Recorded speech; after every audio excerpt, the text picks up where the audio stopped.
Did you just say Princess Cetium is coming here? Yeah, her train's pulling in early this afternoon. We're expecting a princess, Lieutenant? I'm afraid so. Cetium is one of 7 brothers and sisters in line for the throne of the Kingdom of Rhodelia. A neighboring country's princess?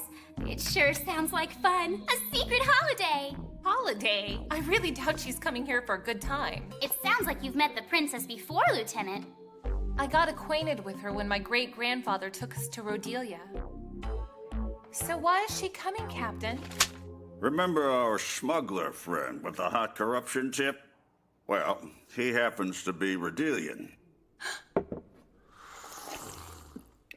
Cetium probably knew about it too, and she'll use it as a bargaining chip to get something from the brass. Then again, I wouldn't expect a Rhodelian to handle their politics any other way.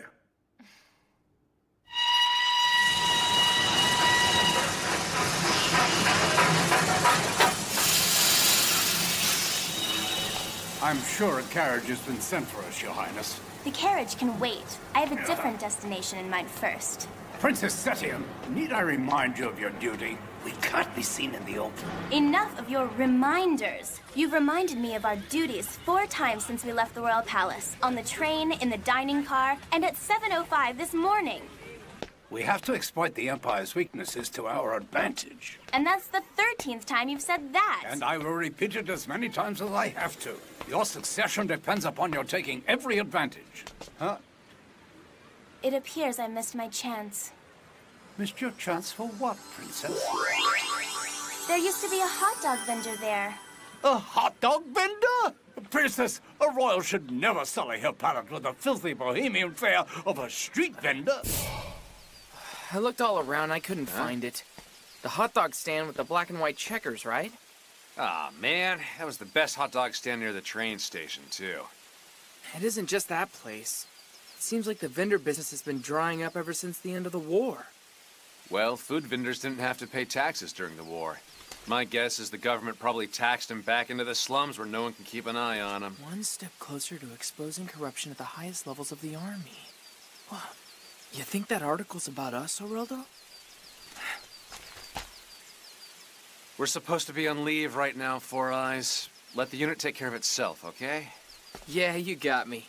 I just really hope the big guy's making the most of his time off. Oh, yeah. I bet he's having the time of his life right now. I know I would with Rosetta.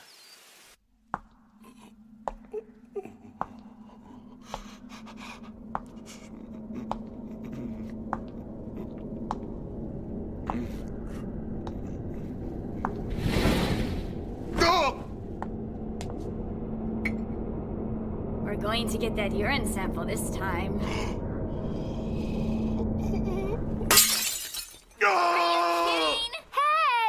Sorry I'm late. Here she is now, the lovely Rose. It's Rosanna. Right, I meant Rosanna. Isn't she cute? I met her while you were hot on the trail of the missing Frankfurters. I've never ridden one of these before. And we're off for a spin around town. Finding the right girl to have fun with isn't that hard, you know?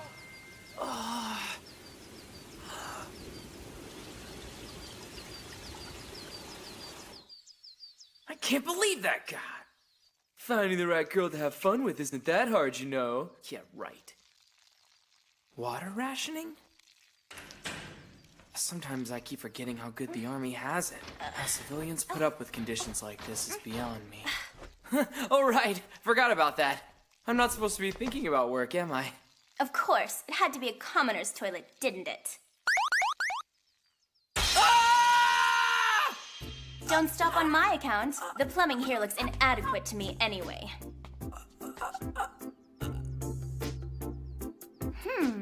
You have good fashion sense for a commoner. My compliments. Who the heck are you, anyway? Who am I, you ask? Normally I wouldn't reveal my name to a commoner like you, but I'm amused, so... My name is Cetium, and I am the princess who will stand apart from my brothers and sisters as the Empress of Rhodelia. Well, lucky for me they didn't stop running water in the sink. Hey! Did you hear me? So you're a princess. Well, my name's Smartest. Well then, so what brings you to the men's room, Princess Setium? Not that it's any of your business, but I'm on the run. Huh? My major domo is a complete nuisance. He says the same thing over and over again. And I am perfectly capable of remembering the first time, thank you. So I snuck off, lost him, and ta-da! I suppose I should take her to the police or something. Hey, wait a minute. That major domo of yours is probably worried sick about you right now. Let the old buzzard worry. Serves him right for letting me out of his sight. Sounds to me like both of us are hungry. Probably wouldn't be a good idea to take a princess like you to a hot dog stand, though. Did you just say hot dogs? What about the stand with the checkered roof? You've actually been to that hot dog stand? Oh, how could I possibly forget? The last time I was here, the aroma was amazing. There was just something about that bourgeois pleasure of eating on the street that made me have to have it. You know, I used to go to that hot dog stand myself, but they've either moved or just shut down. Well, that's a shame. Yeah, and there's no way to find out where they went either. That cadence. Martis! Martis, you're a soldier, aren't you? Yeah, sure. Well, that should make it easy then. Hey, wait!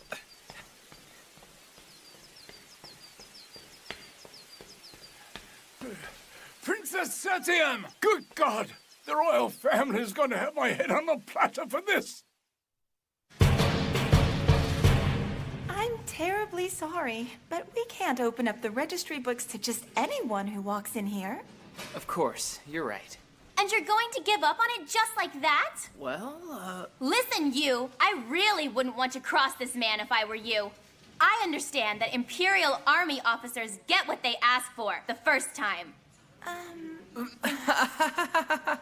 Oh, it's you, Sub-Lieutenant Martis. Thank you for the other day, sir. What seems to be the problem here? Well, she... Oh, well, I think we can help him this time around. After all, it wouldn't be the first time the tax office has cooperated with the Army to root out a tax evader, now would it? Looks like the stand guy got his business license revoked for tax evasion. And that's what I call harsh. An intelligence officer like you is supposed to have good connections. Why didn't you just tell them who you were? It wasn't appropriate, for one thing. Using your power to exploit an opponent's weakness is not inappropriate. Otherwise, you're the one who looks weak. Exploitation? Why is a kid like you talking about a subject like that? Have you ever seen Rodelia's national flag? Huh? Sure. It has a bunch of grapes on it, right? And every one of those grapes represents a child. Sire an entire court of royal children and pit them against one another. That's how we do it in Rodelia, Mr. Martis. Hoping to ascend the throne through our cunning and mastery of the political arts. Even assassinations are accepted in our family. Chateau de raison de crépescu. My brothers and sisters are like grapes, together and separate at the same time by sharing the same vine.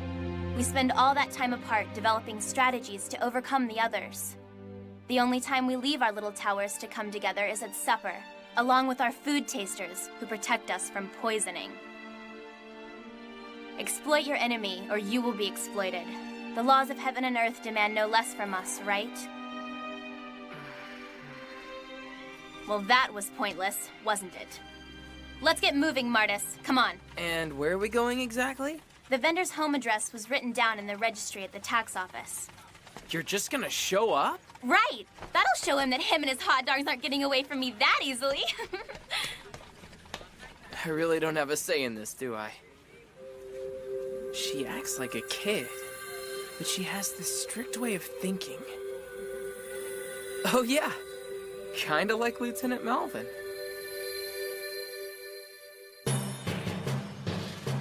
In other words, you want us to search for your princess. Both of our skins are on the line here, Captain.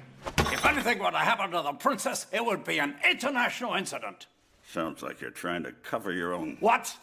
It's nothing. Lieutenant, would you please assist this gentleman? Yes, understood, sir.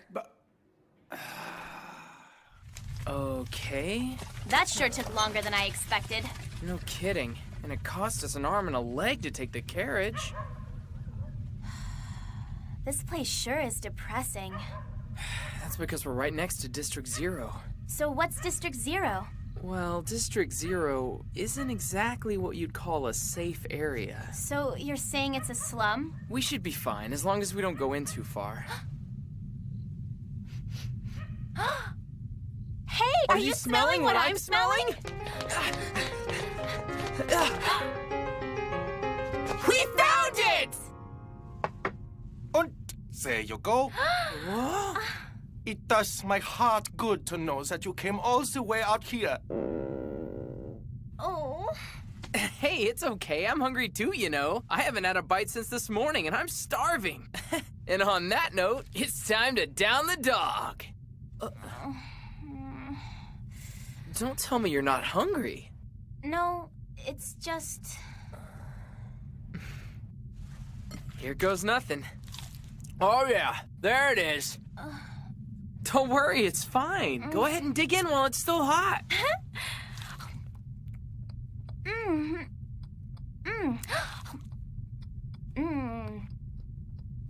It's a crude taste, but elegant at the same time.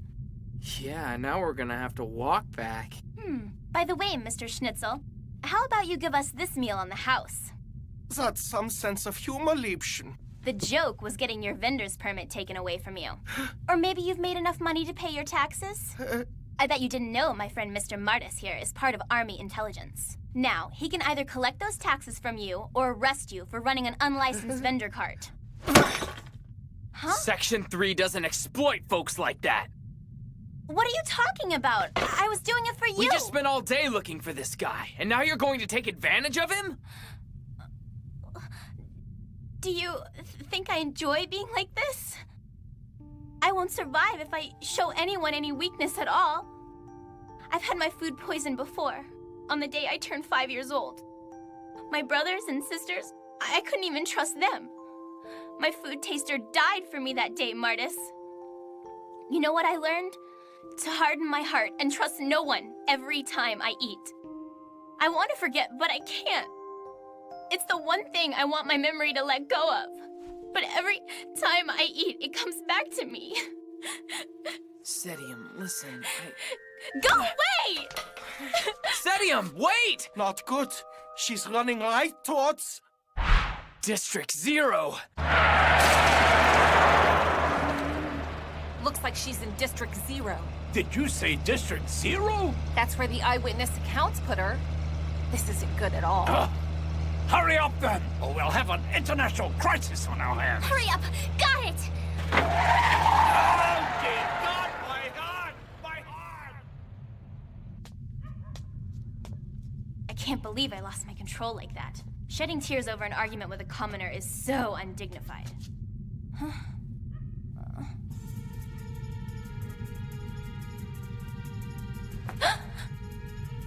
Wow, look at the clothes and hair on this little girl, will ya? She ought to get us a year's worth of hot meals. Damn it! Enough! I'm a Rodelian princess! Keep your hands off of me! Thanks for letting us know. Well, we ought to be able to get a lot more for you then. These scum are so low they don't even fear royalty. I didn't want to, but now I'll have to. My traveling companion is in the army. Even a pair of lowlifes like you should be afraid of that.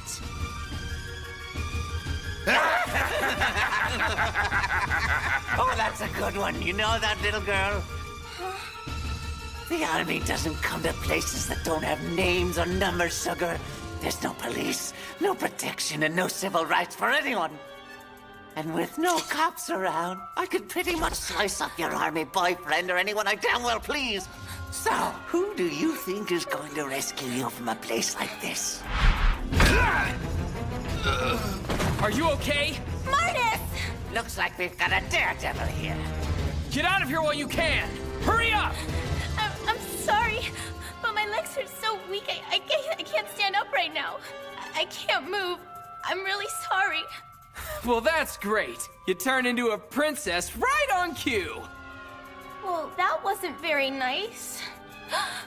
Martis, look out! Ow! You're hurt! So that was your companion? That guy's pretty weak for someone who's supposed to be in the army. Marta's is strong and brave, you low-life scum! Yeah? Looks pretty weak to me. It's not over yet, dirtbag! You bastard! Come on, let's get out of here. Princess! You mean she really is a princess? Yep, she sure was. And it would have been a pretty big diplomatic incident if you screwed it up.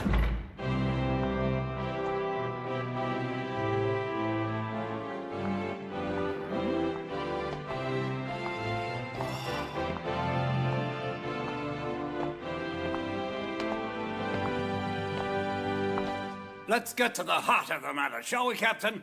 The man you currently have incarcerated is a Rodelian citizen. In the name of international amnesty, we are demanding his immediate extradition. You've got some nerve. It's been a while. Alice Lee Malvin.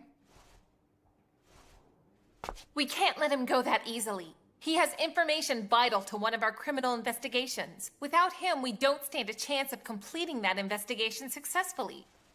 So then, you mean to tell me that one of our citizens has to pay the price for your country's criminals? We will start an investigation of our own if we must, but I insist that you hand him over to us at once. What is your answer, Lieutenant? Need I remind you that relations between our countries are in jeopardy? Somehow, I don't think Alice is going to change her mind. Sir, you've trained some excellent subordinates. You may keep our smuggler for questioning as long as you deem necessary. What are you saying, Your Highness? Silence! Ma'am. Thank you most kindly, Princess. I'm curious about what you'd want in return, though. Well, I suppose the proper remuneration would want consist of... this.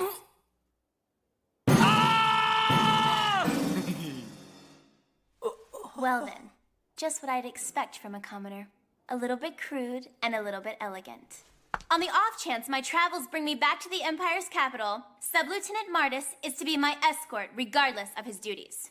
Exchanging one political prisoner for another is what I call one hell of a hard bargain. Mm-hmm. We're going now. Huh? Princess!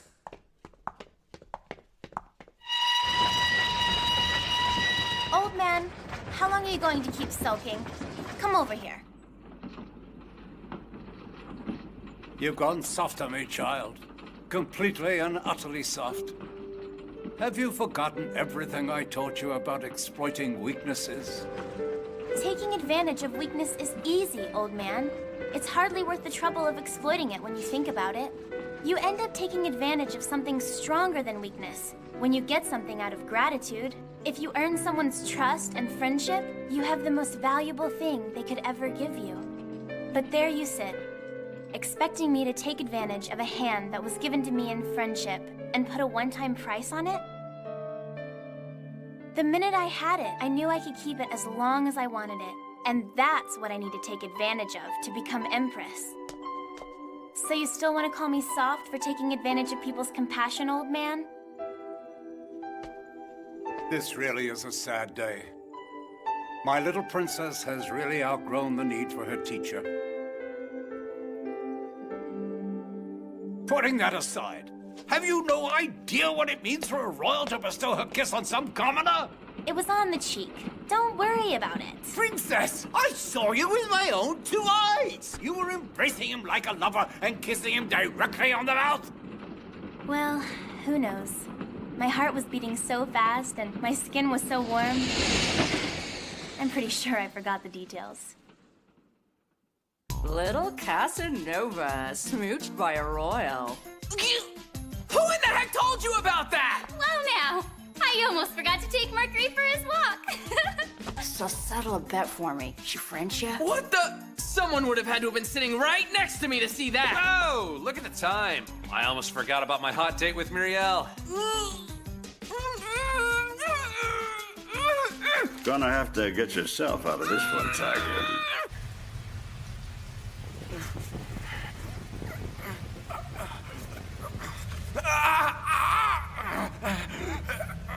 Damn it! Damn it! could he did to me? Hang on, don't touch it. You're gonna get it infected. I just wish I had a clean set of bandages to dress those wounds with.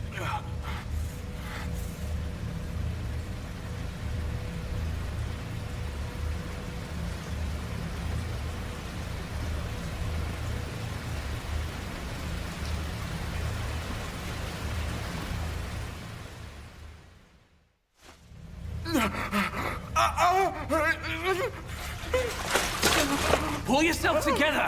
I'll get you to a doctor as soon as we get out of here.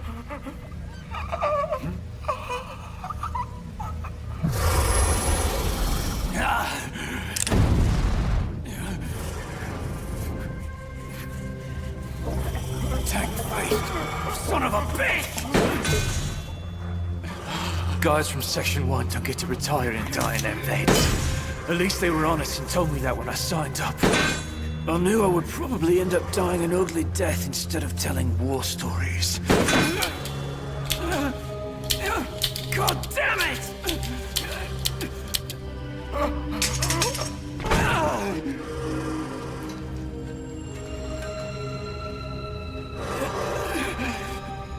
No one ever told me it was gonna be like this.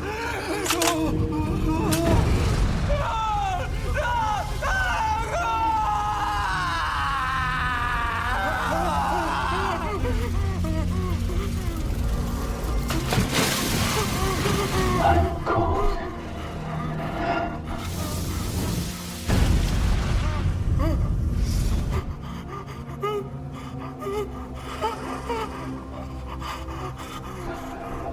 Cold. I'm so cold. However, when I burn something for a little while, and a little bit,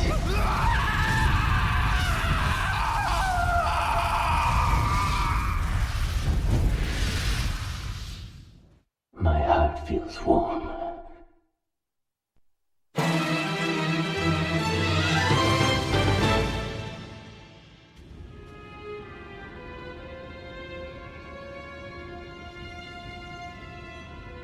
We have refugees in the aqueduct system.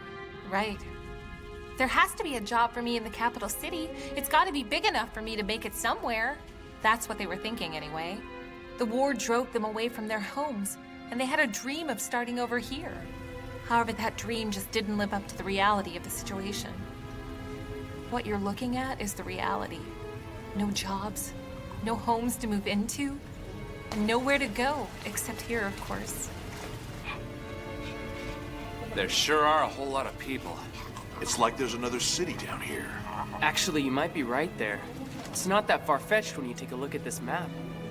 The Mion Water Company laid out an aquifer system that runs under the entire city. When you look at it this way, there's probably enough waterway to support as many refugees as there are people in town. You can't be serious. Please, leave me alone!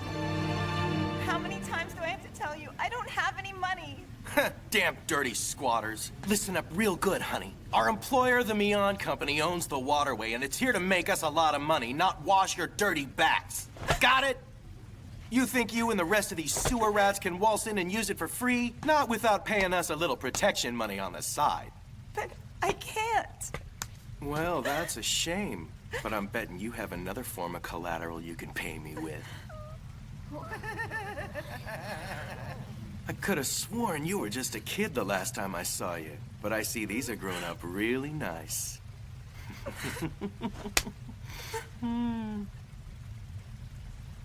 Don't be afraid. Let's see what we've got here. What? A guy from the army? Totally my bad. I'm guessing you wanted first crack at those sweater kittens, right? Well, now I'm not sure that I want to, now that I'm all embarrassed. Wait just a... Who the hell are you, anyway? Oh, well, what's your name, honey? You're pretty cute, you know that. Have you been in town long, sweetness? You think you can muscle in on my action and get away with it? Attention! We are Army Intelligence, State Section 3. The following order has been issued by the Empire. The Pumpkin Scissors have been instructed to lead you out of the city's aquifers.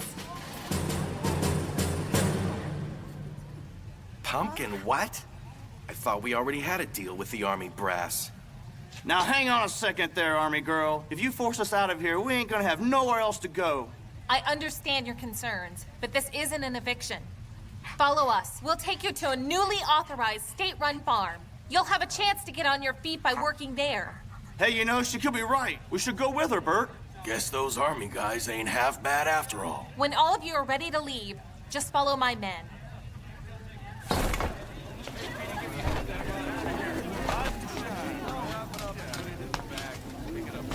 Good luck, Thomas.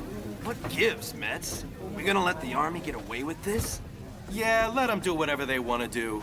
Yeah, but if the boss finds out about this... We should have a truck out here to help you in a minute, sir. Don't sweat it. Those refugees only think they're leaving the waterways and getting work. See what I mean? Talk about the devil long enough, he finally shows up. We can live with their sunshine again. Please, Dad. Don't you want to leave? Come on! Don't even think about giving up on me now. Lieutenant? What is it? Well, we got a bunch of folks over there that are being kind of stubborn and saying that they don't want to leave the tunnels with us. What? Why wouldn't they? It'll be all right. Let's go, okay? What's gotten into them? Hey, nobody called for you pumpkin whatevers to show up. Now get the hell off our property before we run you out of here for good, you freaking Army brats. You had your share of fun messing with us during the war, but I think you guys better go find some other place to go play soldier if you know what's good for you. What the hell? Hey, get off him, Mercury! Hey! Get this damn dog off of me!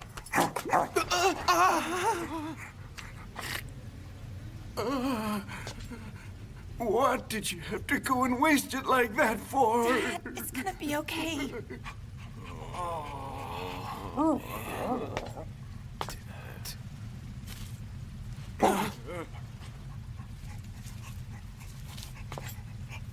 Not exactly headache powder, is it? Looks like I found a good reason to be here. And you owe me an explanation. You better explain yourself! What you yelling about this time, Major? Don't act stupid with me, Captain! I'm talking about the waterworks!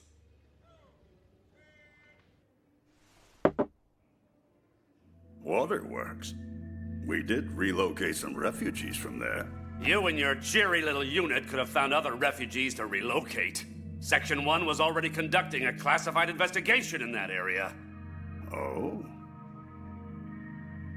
Well then.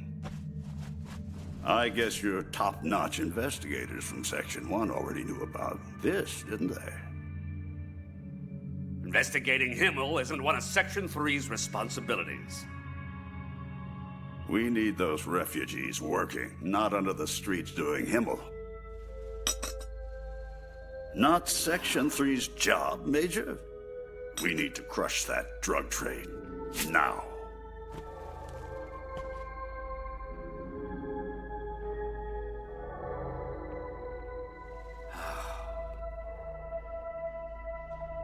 So what did you do with the waterworks man your people brought in? He's being interrogated, Major.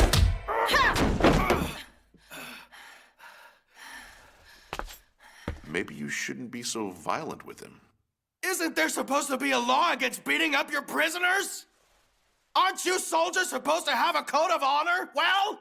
A lowlife like you runs a drug and extortion racket, and you dare insult the honor of the Imperial Army? You know nothing about honor!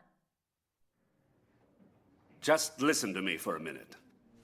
Ever since the war ended, the Mion Waterworks Company has been an important financial sponsor of the Army, Captain.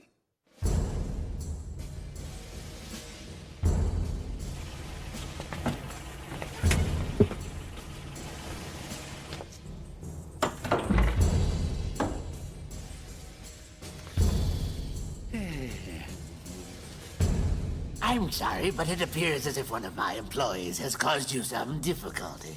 I'm Albert Mion, humble president of the Waterworks.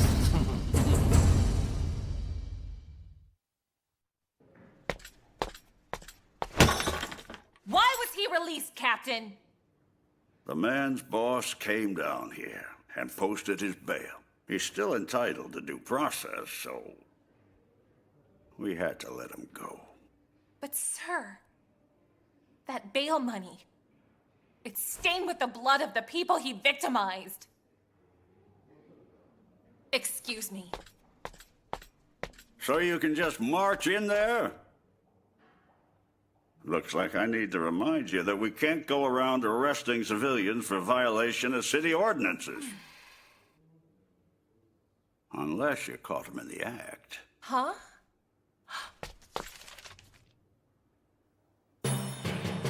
State Section 3 Pumpkin Scissor stands ready for duty, sir. And as part of that duty, we really should be getting back to our mission. Let's move those expatriate refugees to the state-run farm. Hey, come on. Can't you come down on that price just a bit? Give it a rest, old-timer. I got plenty of other customers, you know. What? Oh, great! About the establishment of the state-run agricultural commune, we will now guide the refugees to their new place of work. Huh? What in the heck's going on? Sub-Lieutenant, this isn't good at all. Someone's buying Himmel over there, from that guy. What? Me? Hey, you're busted, Metz. Seize the suspect and impound the evidence immediately.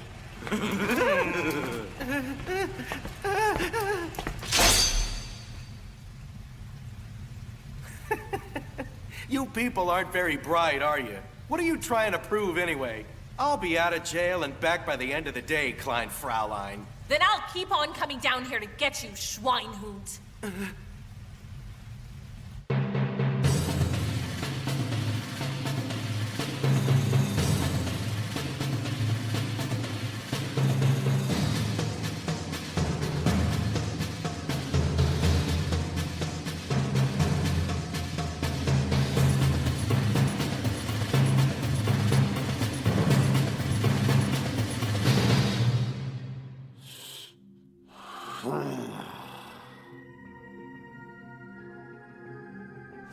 Imbeciles! We're losing customers and incurring unnecessary expenses. Don't you have any brains at all? We really are grateful to you for our jobs with the company, Mr. Mion. Even when we get caught, you always manage to get us released the same day. Moron! That's because I can't trust a single one of you to keep your mouths shut. And before you know it, the army would have enough evidence to put me in prison. No way, sir. We'd never betray you to those guys in the army like that. We were nothing but a bunch of punks on the street before you helped us, sir. Is that right? Well, now I need you dear boys to do something to help me out in turn. Yeah, sure. You can count on us. We'll do it. Anything you need, you've got. Right, guys? Absolutely. Excellent. Use these to swat those miserable army flies, will you? Whoa! This isn't a surplus gun. Brand new. Look at all these bullets, will you? But how did the boss get guns like these? I'm counting on you, boys. Right. Right away, sir. Let's do this, guys. Sir!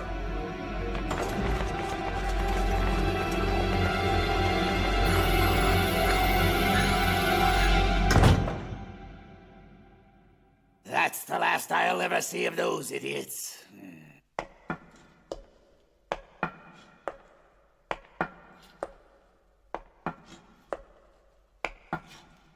Which means it's time for this.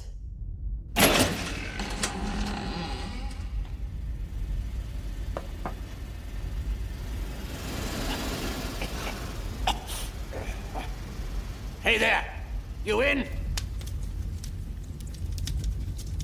Hans? Hans!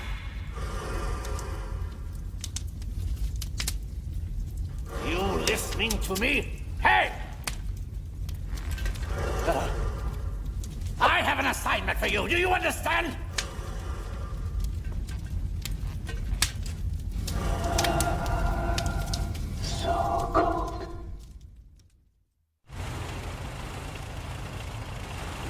guess the dealers aren't around today, Lieutenant.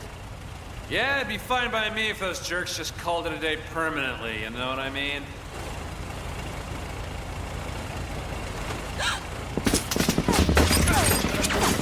Damn! Heads down! We're not done! Skirmishing line! Fire! Evasive action!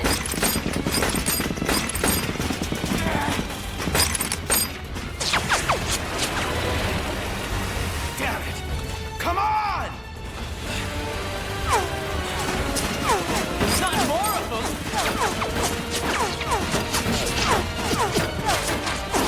Sit down, idiot! What the?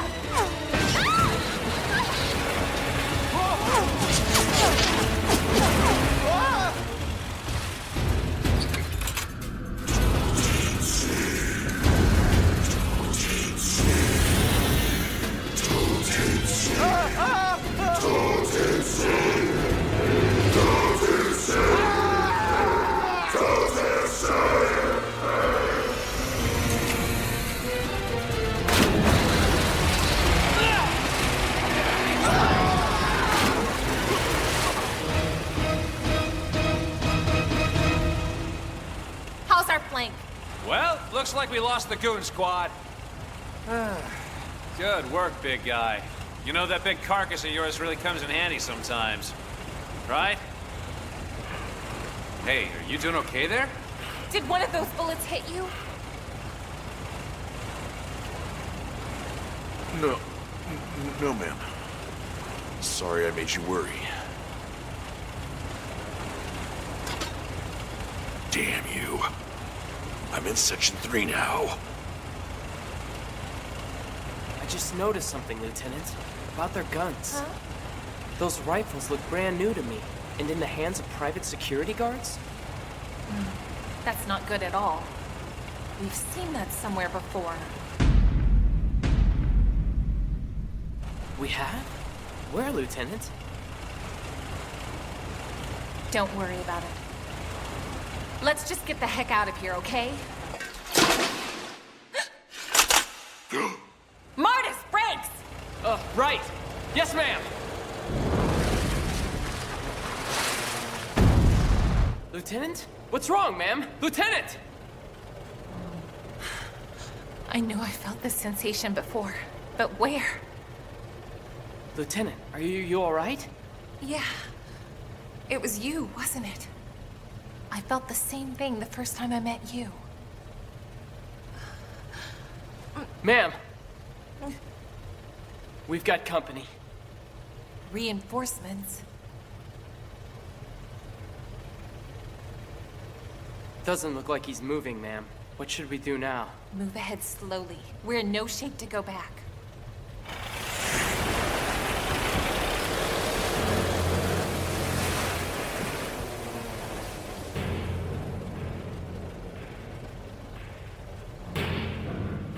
Good guy? Or bad?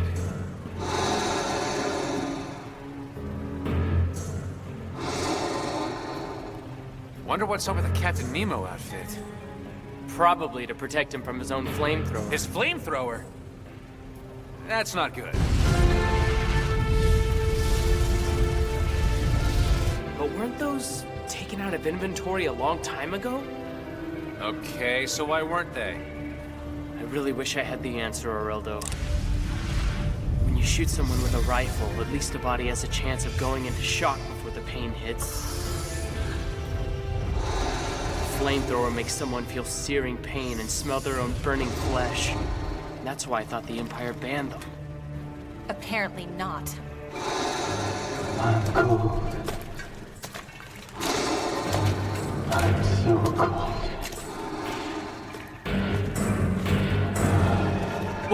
What are we going to do? Lieutenant? I'm still cold. So you're going to burn.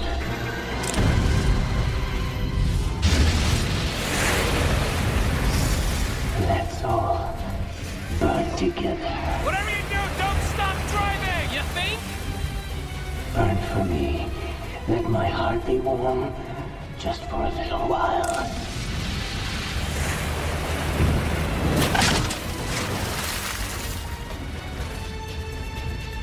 It's getting way too hot here, people! That fuel's waterproof? He's trying to keep us from getting out of here, and he's doing a good job. That guy's completely nuts! Huh? Isn't he hot under all that?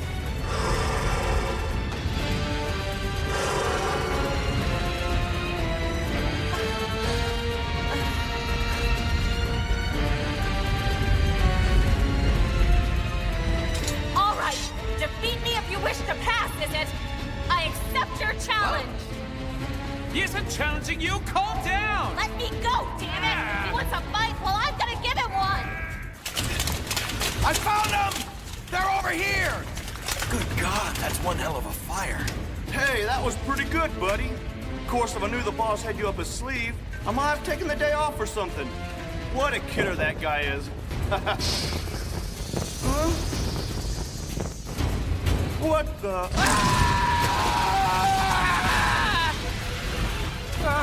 What the hell does he think he's doing? That's it! Take him down!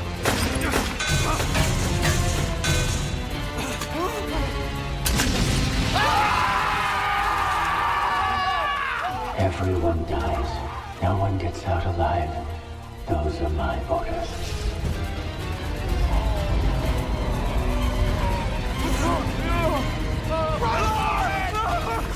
Don't give up on me, man!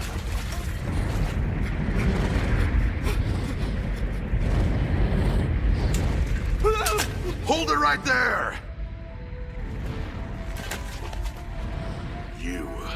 haven't you killed enough?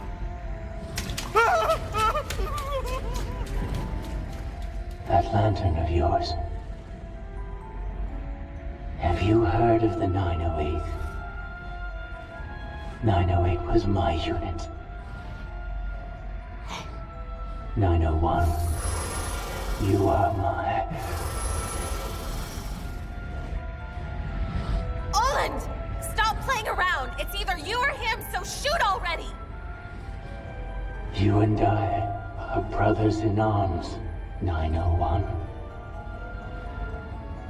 No, I'm not 901 anymore. What in the world are they talking about? What? The hell's going on? These weren't here just a minute ago.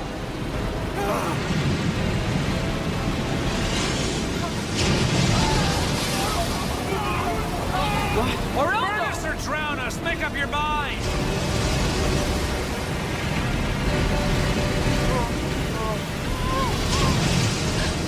It's coming down this tunnel too, Lieutenant! Get away from those spillways! Oland, watch out! Oland! I'm not. I'm still... I can't be.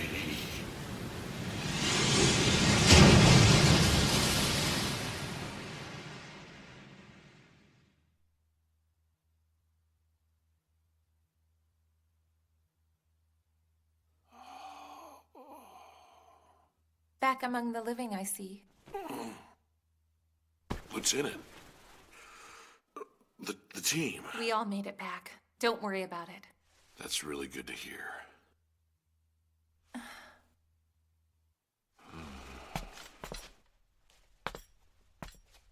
So, Oland, what were you and that man with the flamethrower talking about? It was nothing, really. Okay.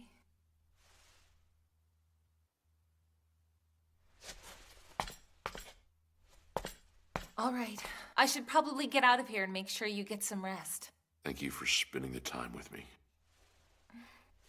Goodbye, Oland. And get well soon, okay?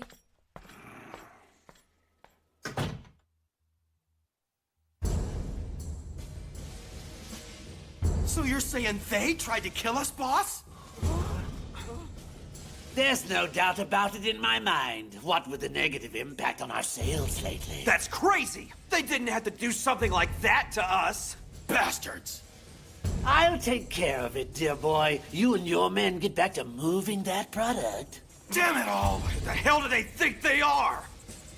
As much as it pains me, I guess you simpletons are still working for me. What's this? Still among the living, I see. You were Calplin's assistant, right? Actually, Corporal, I am Kaplan now. 908, of course. I remember them well, definitely. I developed the protective fluid for their body armor. The protective fluid? There was a problem getting 908 out of the lab and into the battlefield. No matter what kind of body armor we designed, the demolition flamethrowers injured the troops using them as well. So, I postulated the use of an insulating fluid inside the armor and pressure suits that would protect the soldiers inside, keeping them safe during combat. Did the fluid actually protect them? Of course not. We had to think of something, or they wouldn't wear the suits again. The protective fluid is nothing more than a narcotic agent.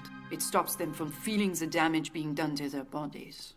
The only skin that poor boy has now is his pressure suit. Are you telling me he doesn't even know he's crippling himself with that weapon? 908s were the Altschmied Jäger, the one-eyed cremators. Altschmied the blacksmith was a one-eyed, one-legged fire god. Republic legends called him Ipon Datara. He was the god of drought, destroyer of crops, and probably forgot what water was.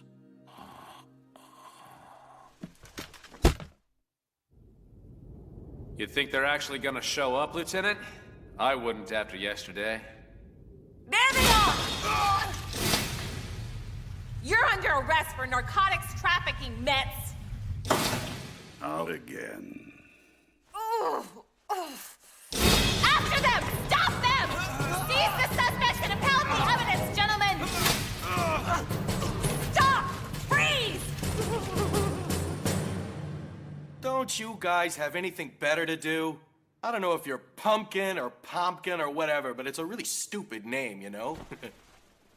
I know all about you. I mean, come on, other units in the army are making fun of you guys. What are you easygoing punks accomplishing anyway? Here you go. 3 cubes of sugar, please.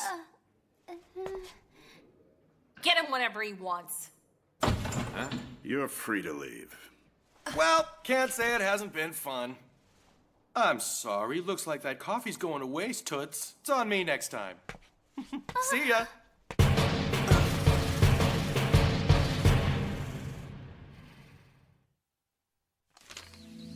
These were delivered to our wardroom this morning. Looks like a warning to me. Hit a snag in the investigation. Ralph Smythen.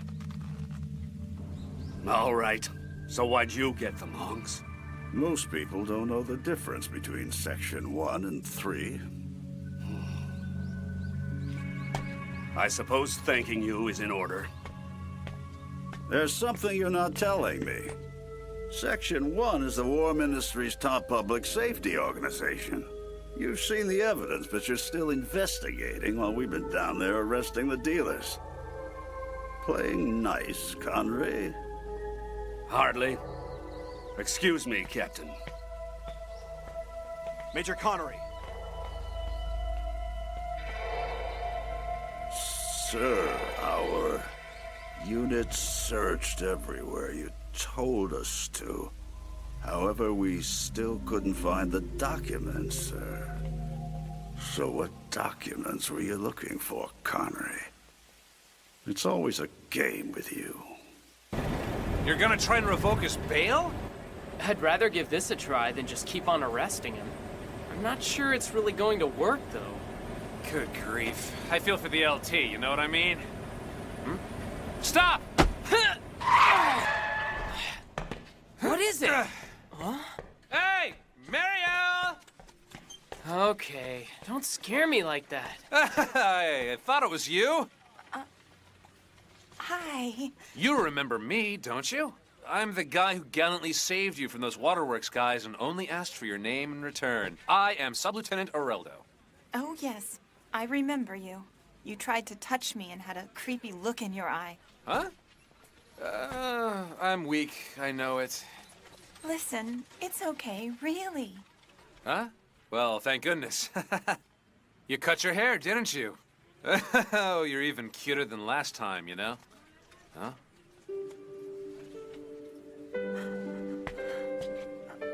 Well, I'm glad to hear it. I can't believe the man is giving me a compliment. So, the way I had them cut my hair, it really looks okay to you?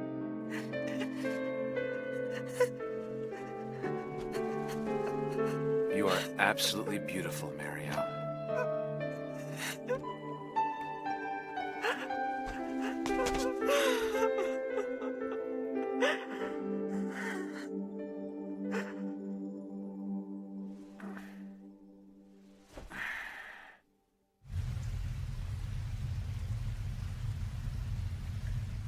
Marielle, I'm sorry. Well, there's your down payment. Take it, old man. The rest will be a loan, okay? What the hell are you doing? Isn't it obvious? I'm buying your daughter. You need cash to feed your Himmel habit, don't you, old man? I'm no fool, damn it. What kind of father would sell his girl like that?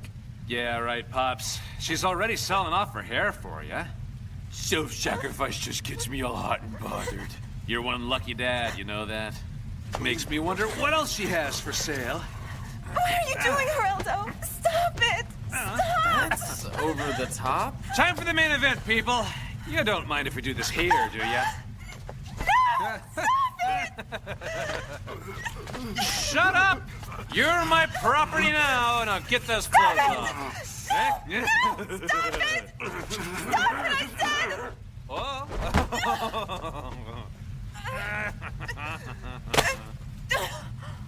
Huh? This chick's pretty hot. Let me have a piece of that. Dude, what the heck? You are so on your own. Oh man, that was beyond lame. Maybe... Get out of here! You can't watch the show for free, you know! That's right, you're all penniless, aren't you? You can't see the show if you're broke, people! No working, no money, right? What a bunch of losers you guys are! And let the show start, Ringmaster. Pull up a seat, Pops. I'll let you watch for free. No, stop it! Get off of her, you bastard!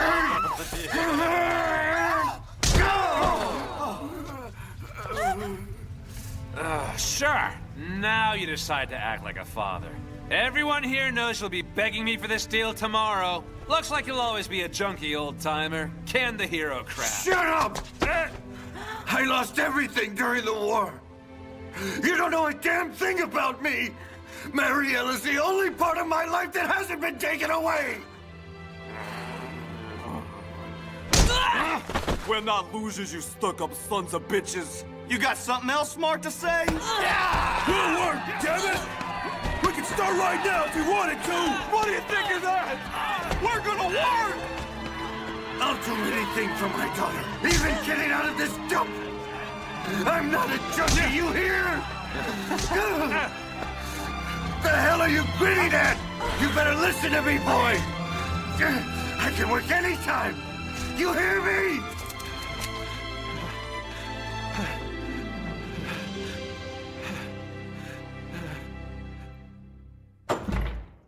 Hey, boss?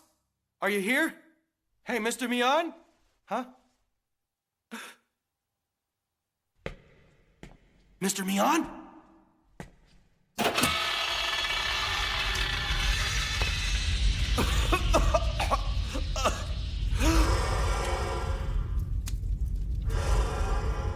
What the hell are you doing here?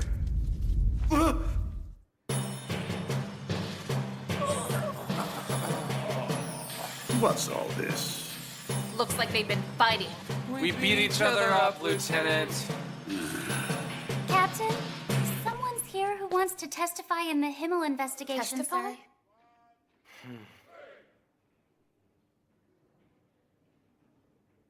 So anyway, once every 2 weeks, the boss clears out the office and threatens to fire anyone who comes back.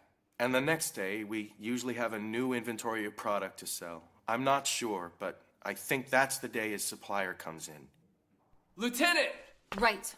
If we catch Mian at the drop-off point, we've got him. When's the next Himmel shipment coming in? Tell me.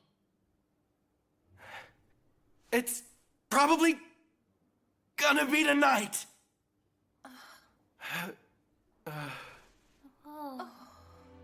I was just a punk on the street.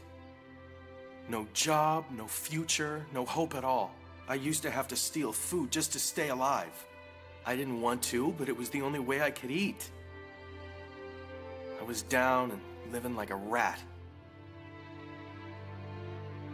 Mr. Mian, he took me off the street. Me and all the other guys I worked with were just like me. I knew he was using us, but I really didn't care. I guess guys like me always have to live like rats, right? Right now, I'm selling out the only friends I have and sneaking behind their backs. I guess the only thing I'm good for is scurrying around on the streets and sewers looking for someone else to turn my back on, right? I'm always gonna be a goddamn lowlife. And I'll never be anything except a rat. No, you're not. Huh?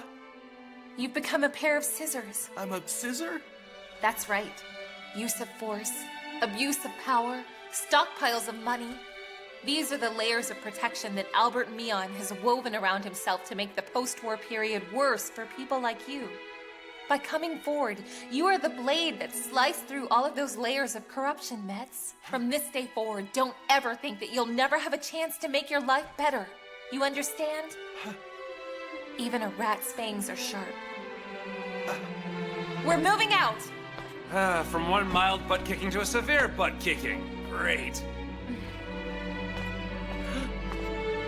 Wait! Aren't you gonna arrest me?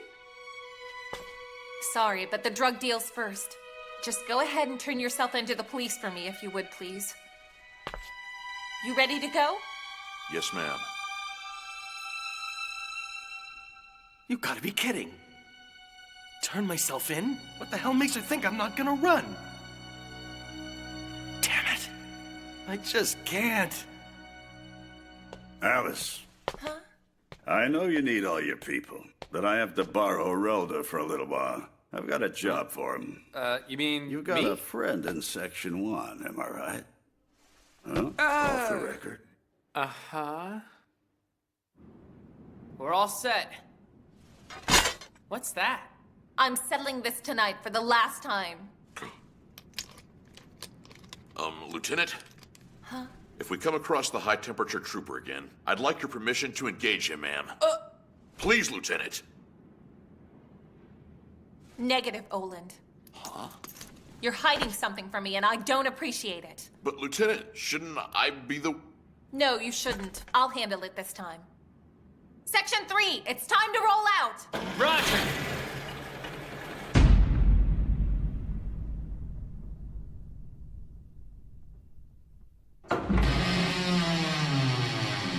Ah, we've been expecting you, emissary.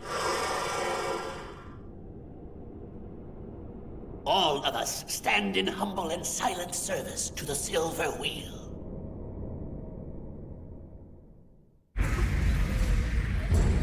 You... haven't you killed enough?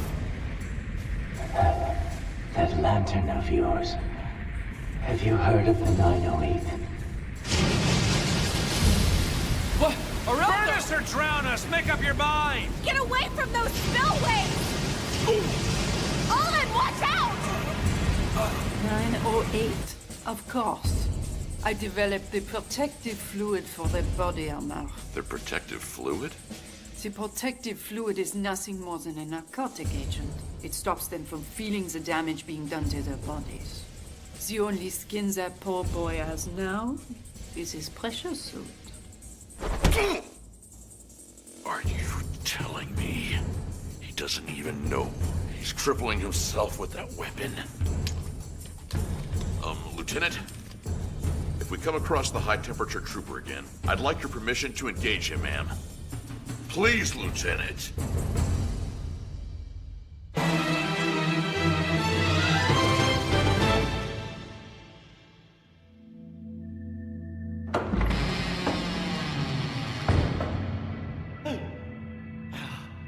Emissary, you honor us.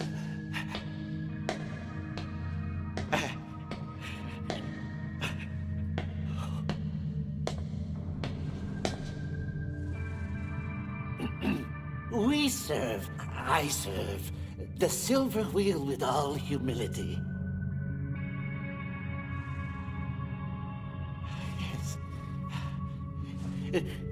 We all serve the silver... Mion. Sir? That greeting is reserved for the exclusive use of our membership. I thought I had explained that to you previously. Forgive me!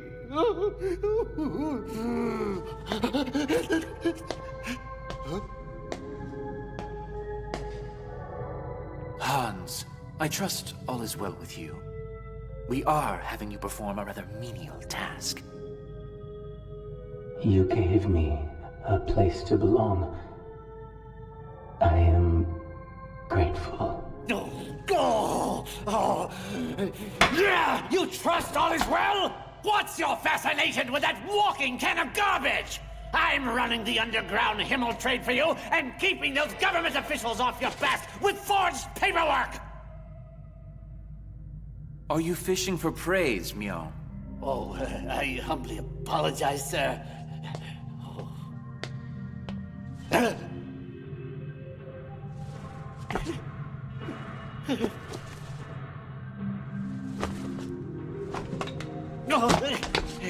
Then please, stick to the assignments we've already given you.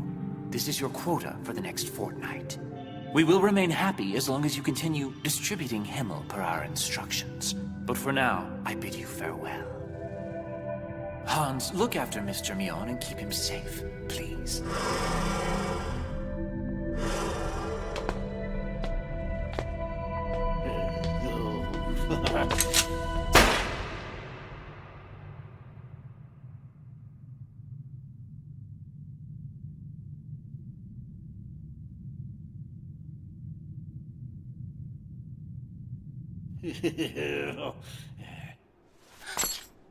Did either of you hear a gunshot just now? No, I didn't hear any gunshots, Lieutenant.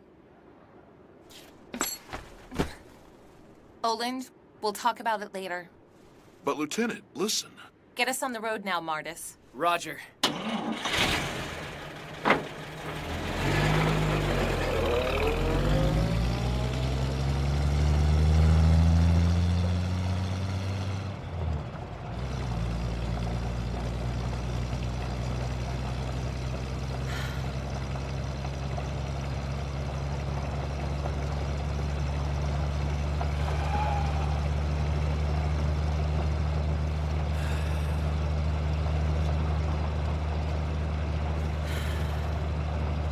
Fine, you can fight him, okay? Lieutenant! But can you shoot him? For some reason, I just have this feeling you'll hesitate again. 901. You are mine. Oland! Stop playing around! It's either you or him, so shoot already! You and I are brothers in arms, 901. No, I'm not 901 anymore. Well, Oland?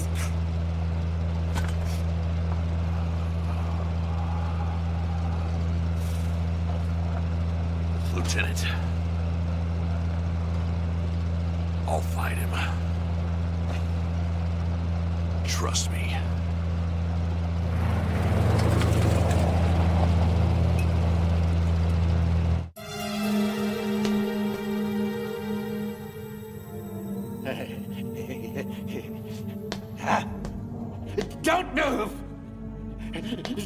move, I said!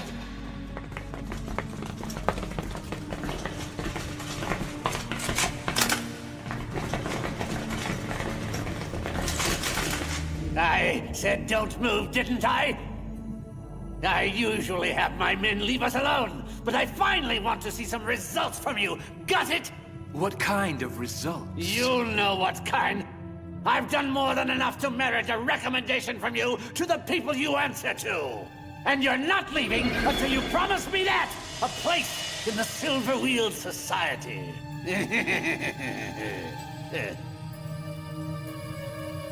What in the hell are you talking about, boss? Let's just kill him and get it over with. That sorry son of a bitch tried to burn us all to death in the underground. Just who in the hell is this guy anyway, Mr. Mion? And what's the deal with the guy in the mask and the trench coat, huh? Yeah, and they opened the spillways and tried to drown us. That's what you said, right, Mr. Mion? I say we make cat food out of both of them! Wait! Don't be rash! Emissary, I'm waiting for my answer. And they shoot if I'm not satisfied. What's it gonna be? My friend, I truly apologize for making you waste your talents in a place like this. I really do. Huh? What do you mean by that? I'm still waiting for my answer from you. Hey, I'm the one who's giving your orders now, Hans. And you better do just as I say. I want you to use that flamethrower to burn this arrogant bastard down where he stands. Do it right now! Hans, your mission from the Society is still the protection of Mr. Mion and his assets. Understood. I swore I would honor your commands above everyone else's.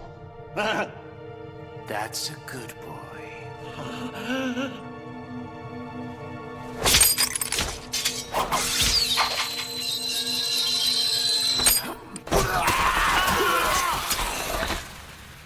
Compared to you, these people are unintelligent, ill-mannered, and hardly worth the effort.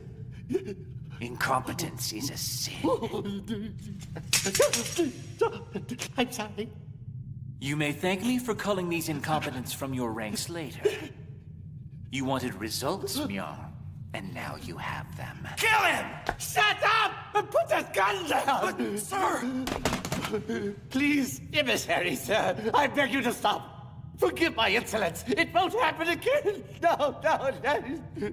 Very well. I shall see you in 2 weeks.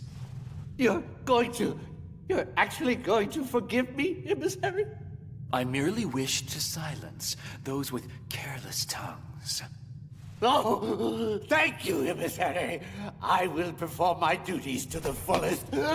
I will serve faithfully and without question, but please keep everything that happened here a secret. Are you sure about this, Mr. Mion? Aren't we going to waste unless we fight back, sir?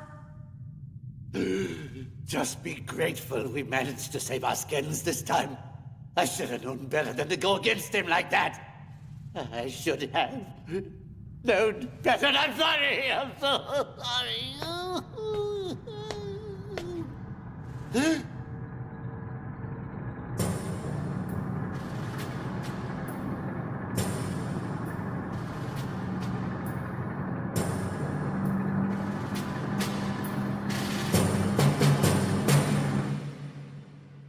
Documents, you say? Yeah, that's right. Any chance you might know anything about it? I don't know about any documents, but they always told us we had to carry one of these around all the time.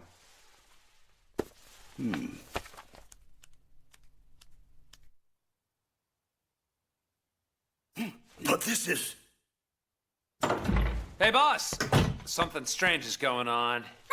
Welcome back, Mr. Areldo. Hey! Is that lipstick on your face? What the heck? You were supposed to be gathering... Section 1 just sent out their first field platoon, sir. And they're battle ready. Well, that'll remind me to never accuse Connery of playing nice again. He just called out the #1 sword of the Empire, Claymore 1. This investigation just became a war.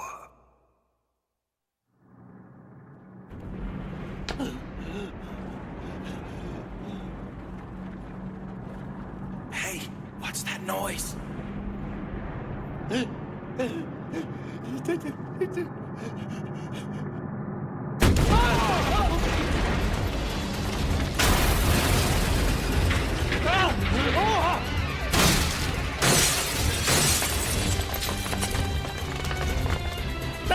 They've sent Claymore 1 after us! Find the documents! Eliminate all opposition! Opposition confirmed. Eliminated. Unable to confirm location of the documents! No documents here either, sir. Hold it right there. Hold on!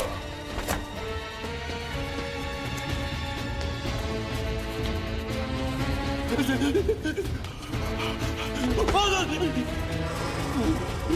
can't take it! No!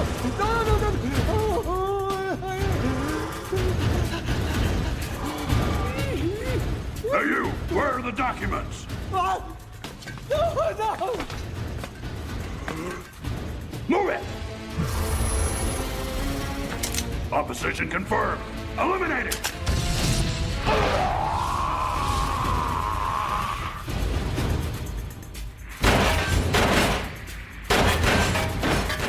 What the hell is he? Armor-piercing rounds! Hurry! Why did you protect me? Protecting you is my mission.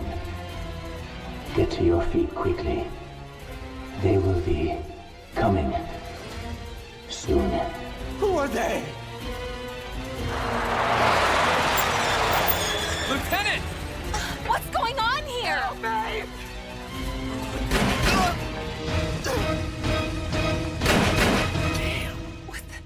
An elite reconnaissance unit? Against security guards? Who's there?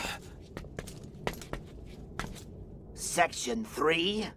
Don't you idiots have a soup kitchen to run somewhere? You're on our objective, Lieutenant. Turn that vehicle around.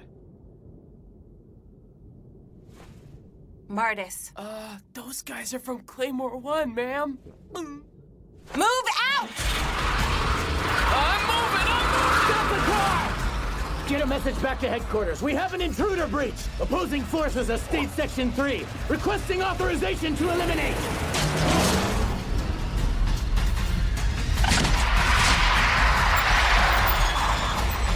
Stop this killing now! I demand to see your platoon leader!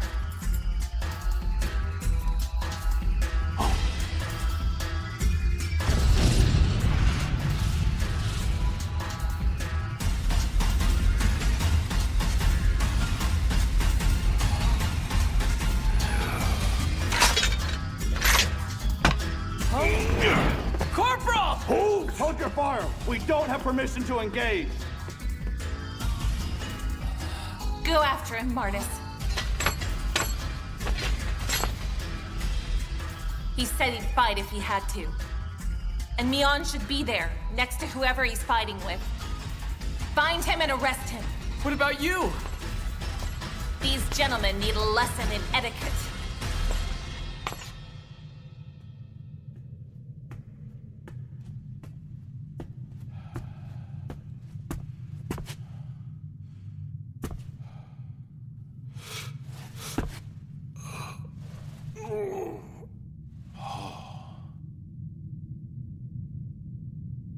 Don't worry.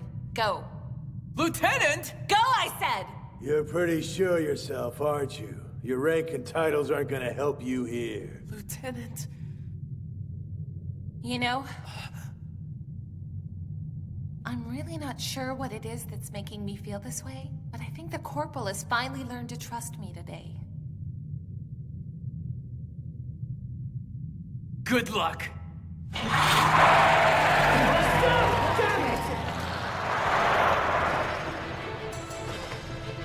The truth of the matter is, ever since you joined our unit, Corporal, we pumpkin scissors have been up to our necks in battle.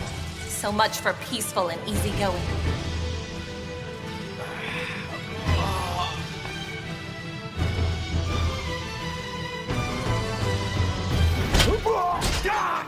The 13 grand noble houses of the Empire were originally honored for their distinguished service to our country. The Emperor's name for House Malvin is Lei, the one who slashes. blade! In ancient times, it was also the name given to the knights who ripped open the forged, skirmishing lines with their blades. Come and get me, cowards!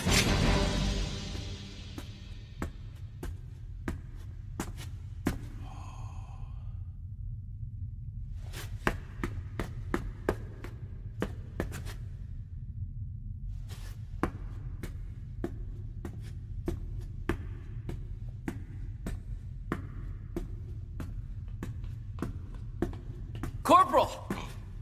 Martis, it's you. Have you seen Mion anywhere? I haven't, sir, but I've double-checked all of the possible escape routes from the mansion to the outside.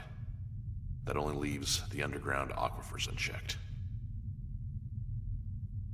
Back down in the tunnels. Let's make this quick. Wait, sir. Afraid I've been careless. I shouldn't have left the lieutenant all the way back there against all those men, sir. If you really trust her, don't worry about it. Our platoon leader can take care of herself. The lieutenant's a noble, as well as a soldier, Oland. And that means they can't just shoot her without getting authorization from the brass first. Even that hothead Connery's gotta sit on his hands for at least an hour while the general staff looks it over. We've got at least an hour to get back up there. She'll probably be exhausted, fighting the claymores by herself, but as long as she doesn't resist, she'll be fine.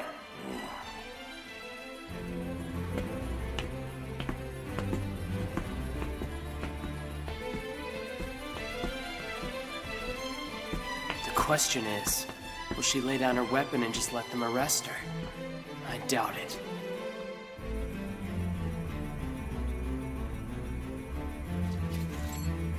Alice Leigh Malvin will swing that sword at any evil that crosses her path, and she isn't going to drop it for anyone. Descendant of the Cavalry Knights of the Empire.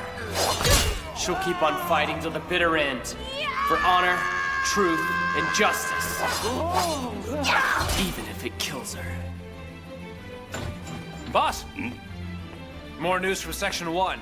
Are you moonlighting at a kissing booth or something? Will you put a sock in it for a change? The General Staff just came back to work. The General Staff?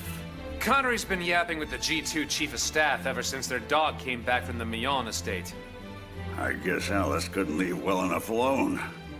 Bet it means their OIC is looking for permission to eliminate her. Eliminate her, sir? We're in the same army. If Connery sent in Claymore 1, you better believe he'd do that too. But that's just... So what do we do, boss? Me and Connery should have a chat.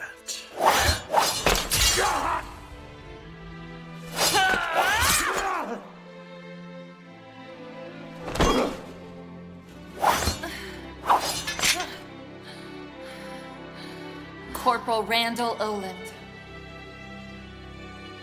Thank you, my friend, for this battlefield you've given me.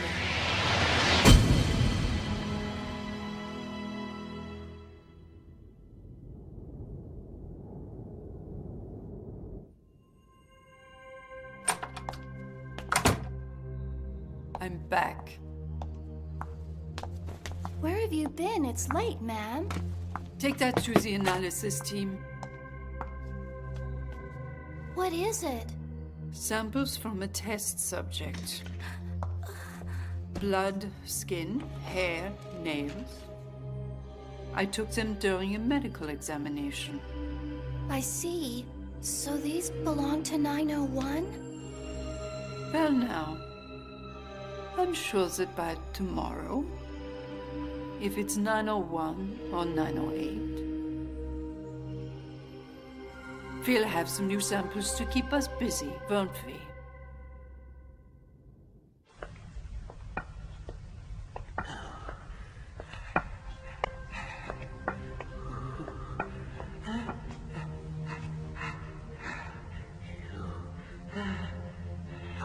Those army bastards are going to pay for this. I'll show them they can't cross me. And as far as you're concerned, Hans, you're going to do exactly what I tell you to this time. Are you even listening to me, you walking fishbowl? You better answer me right now! Hans? Hans? Hey, Hans! Oh, was that a day or what? Boy! Man, I'm looking forward to getting out of this armor. And now that the war's over, leaving it off for good, right, guys? Looks like someone wants to keep on wearing his armor. Take it off, helmet head! Sorry, I'm having trouble getting it off. And not the first time we heard that one, right, guys? You don't mean he's a cherry boy? Yep, his sour bottom's still as limp as sauerkraut. Sauerkraut, that's good. Cherry boy. That's rich. Hey, come on out, the air's fine. Slow ass cherry boy.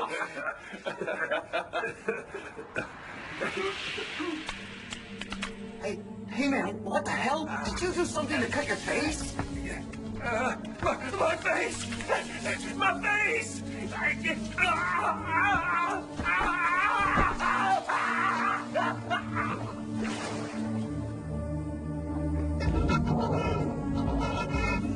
Holy crap! My arm!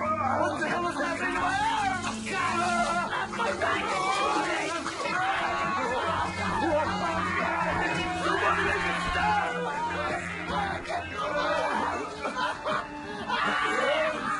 Whatever you do, don't take that suit off. Unless you want it.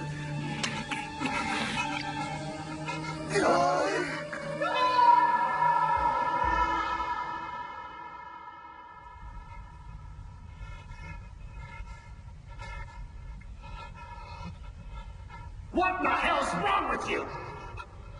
I will die. They all died. You know, you really give me the heebie-jeebies. It's time to get up and move that slow ass of yours. That's exactly what my comrades told me. Right before they died.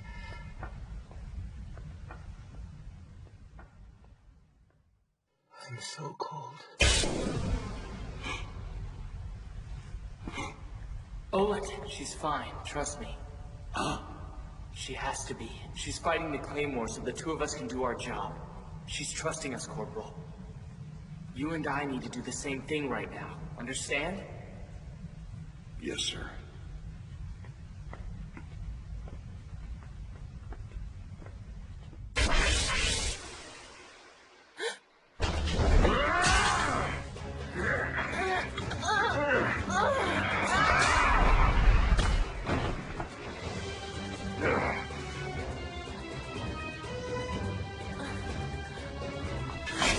Damn! Why is she kicking our butts like this? Because you're not paying attention, soldier. What do you mean, sir? That weapon is a double-bladed cavalry sword known as a mani. It was invented so a cavalry knight could attack from both sides of his mount without sticking his horse's neck. A swordsman or a pikesman with a single blade was vulnerable on his unarmed side. But the mani restored the shock value of the mounted horseman, and its sheer weight could batter opponents without a direct hit from the blade. But isn't a weapon that large? Made for a woman? Hardly.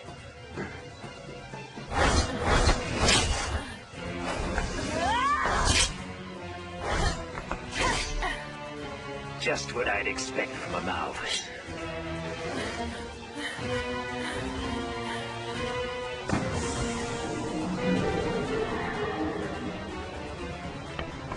We don't have the termination order yet, idiot!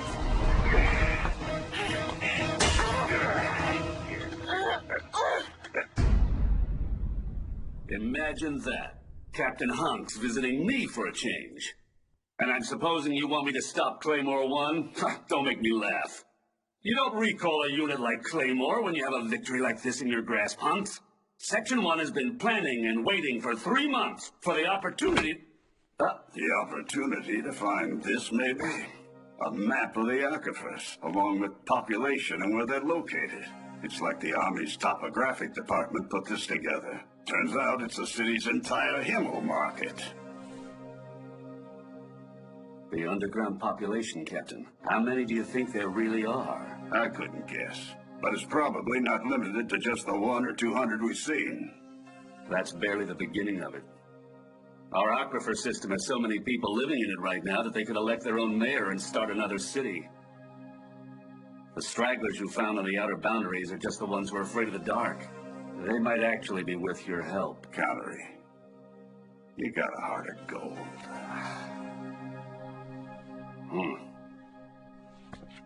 Well, I have to admit, yours is nicer. These little notebooks are part of an information network that spells out the age, sex, build, and overall health of any and every Himmel buyer down there. Little gold mines of information. And that's not even the beginning of it. That information comes from somewhere, and I want to know where. Imagine the power that having all that information at our disposal would give the Army, Captain. The value of that information is unimaginable. Are you suggesting that we take over the Himmel trade, Major? National defense funding has been in the toilet since the end of the war. And whether you like the idea or not, we have to find the money. So that's what all this is, your idea of finding money. I'm doing my job as the commander of Section 1, Captain.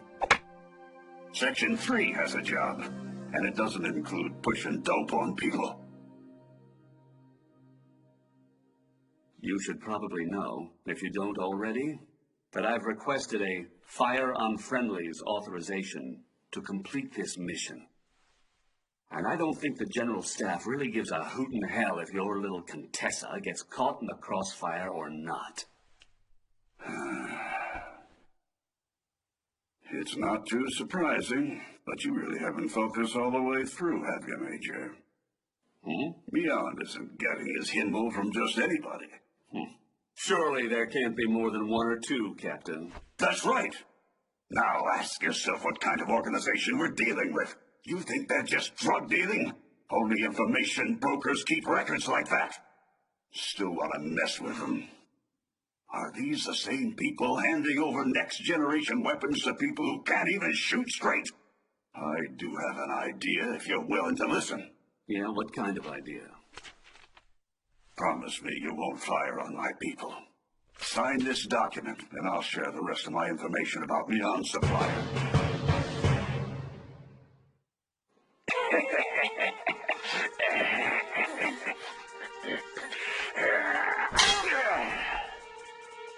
Damn it! Where's that termination order?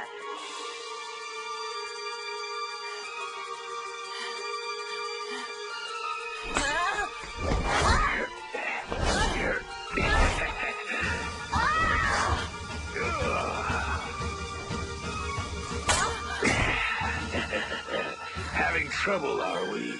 You deserve a lot of credit for handling Imani that long. But I'd expect nothing less from a Malvin, really.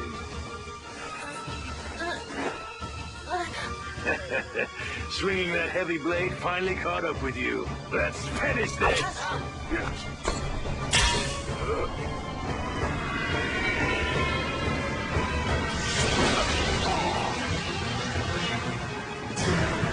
really thought of everything, didn't you?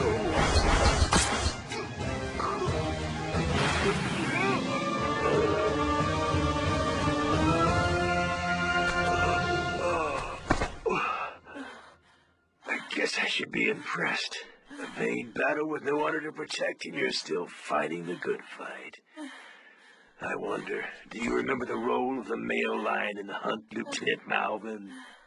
Flushing out the prey while the lionesses attack the stragglers. Damn it. He's got more squads down there? Oland! Martis!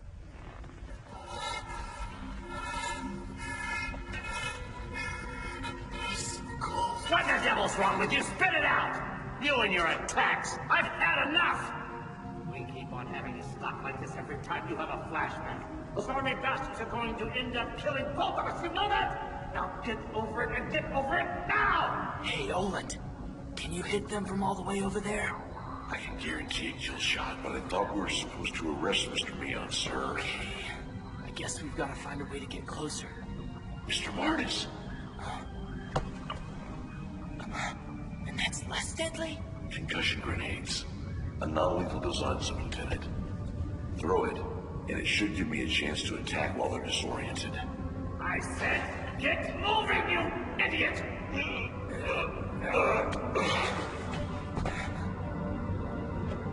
If this works, I should be able to take him down in close quarters.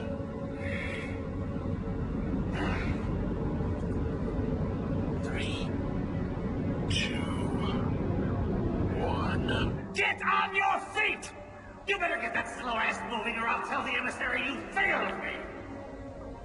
I'm fine. It's stopped for now. You'd probably make better time if you weren't wearing that heavy suit! I would die, sir. Removing this pressure suit will kill me. Every trooper's body of the 908 who took their armor off fell apart before they died. I really don't have a choice about it, Mr. Mion. I thought I could after the ceasefire, but for the last 3 years, this suit has let me eat, breathe, and pass my waste. This suit is my life, and this is how my life will always be. That's just how it is. Owen! Please stand down, 908. It doesn't have to be like that. Oh, damn it, they found us!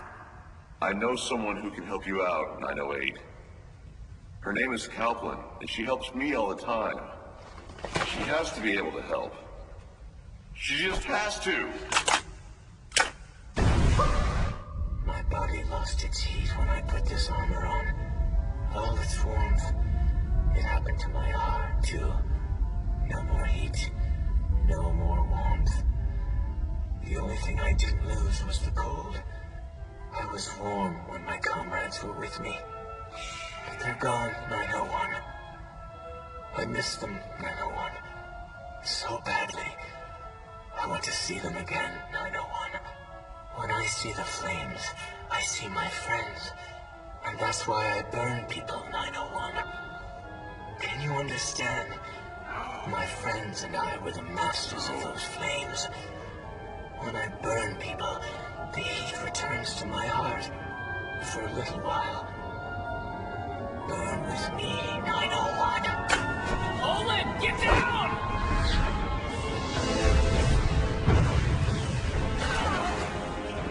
He detonated it with a fireball. Olin!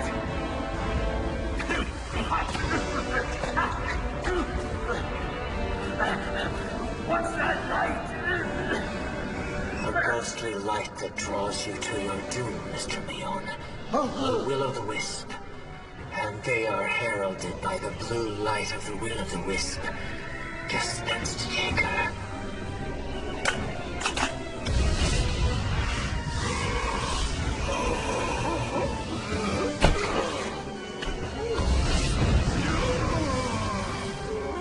It's not working! Do something!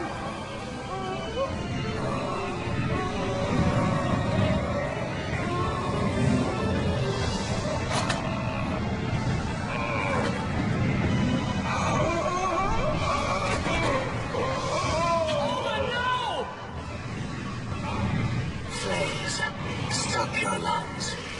Stop your brain. Stop your heart. Stop everything. Water won't put my flames out. You lose, 901. He's got another damn hand grenade! Irrelevant. I'll detonate it like the last one.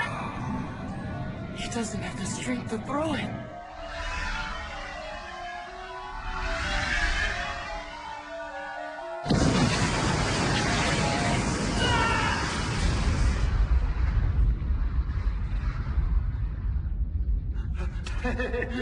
He just blew himself up? What an overgrown meathead! Negative. He's not dead. Huh?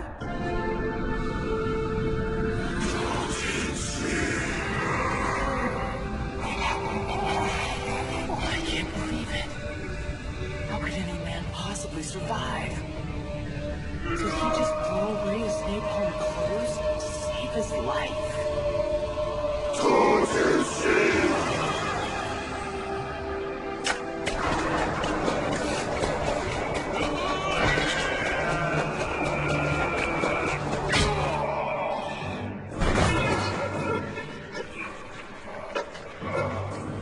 But why? This suit is supposed to protect me.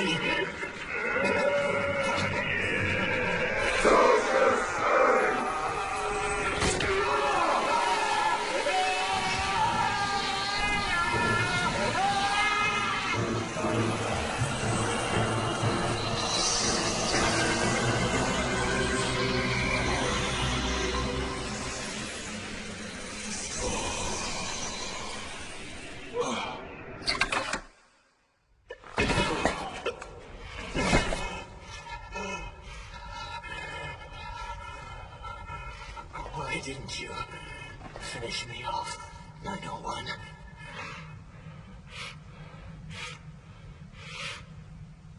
When we first met, I remember you telling me that we were comrades, 908. He's not moving, men. Aim carefully. Comrades? Yeah.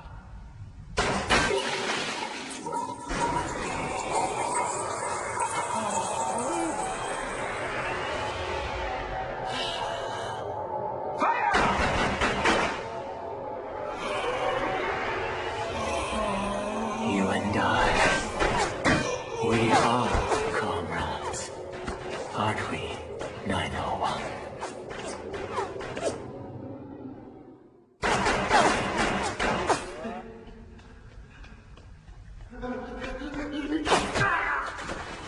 Ceasefire! Hey, did Mion get caught in the crossfire? Yeah, don't know who shot him though. We all serve the Silver Wheel.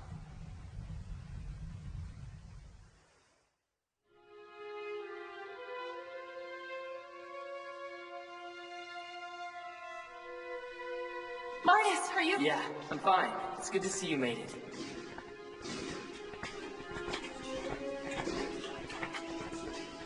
Looks like you've wasted a trip, Lieutenant. We've got this one.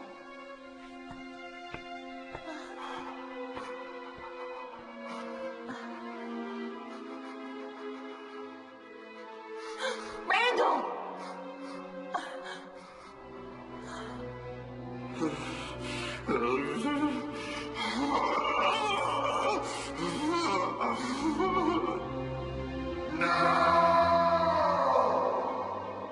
I see.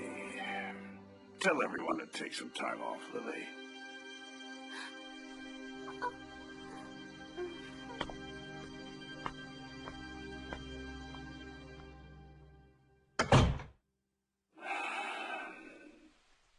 I could have sworn the war ended 3 years ago. So why in the hell are we coming up with more reasons to shoot at each other?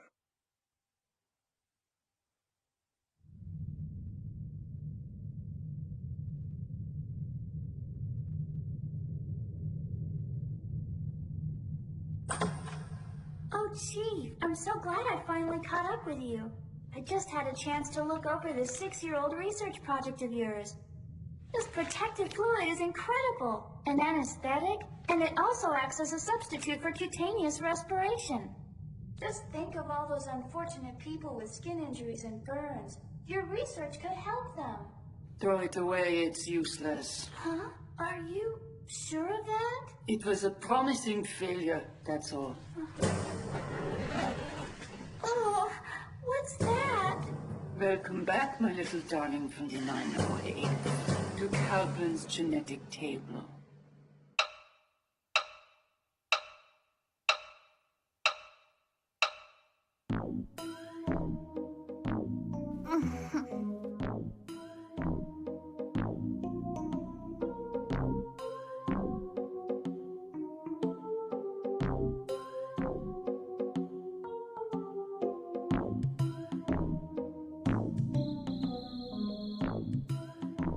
Ever since that incident with the Waterworks Company, the morale in this unit has hit an all-time low.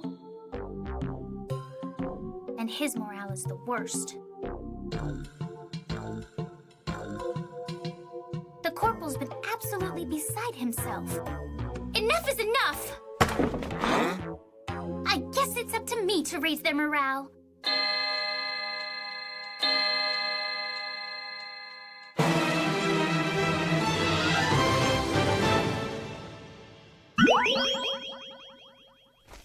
So here's the plan.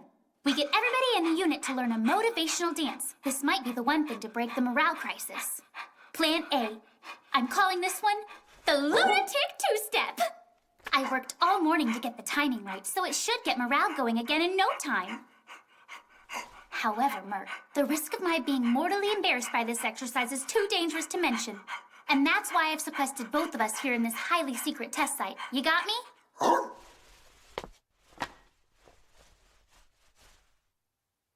Let's do this.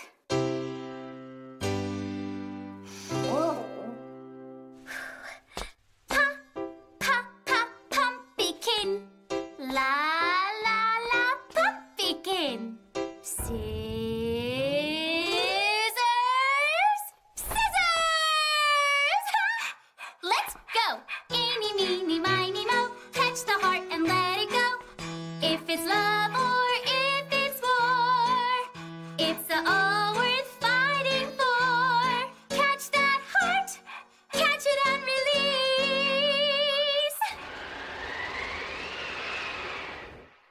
Oh God, Merc. If anyone actually saw me doing that, I'd be completely mortified. Huh?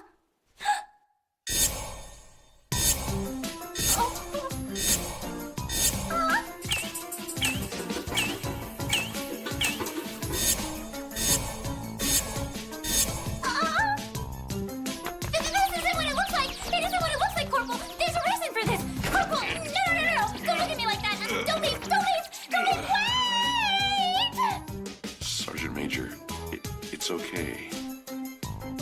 Worship whoever you want. All religions should be respected.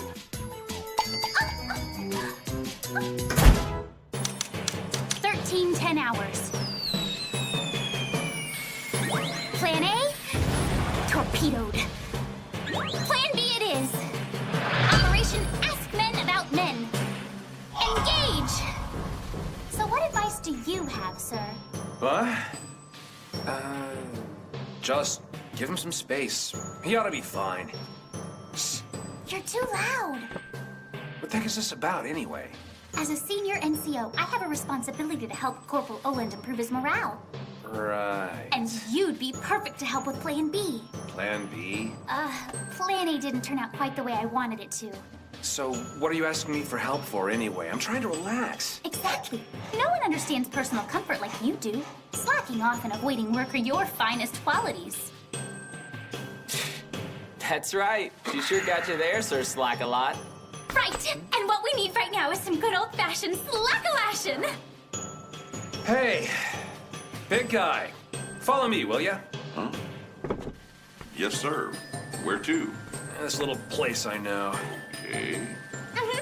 I knew you'd know the right thing to do, Sub-Lieutenant. It's just perfect, right? Now you two just go out and have a dandy time. Wait, what kind of place is it anyway? Well, it's the kind of place that any man leaves smiling. Okay. Don't you even think it, mister! 13:30 hours. Plan B, carpet bombed. Good grief, you're nothing but a leecher. You know that, Areldo? If you're going to insult me, get your terminology straight. It's sensual harassment! Whatever, half pint. What was that? Take it easy, brother. There he is. I'll show you half pint. Well, what now?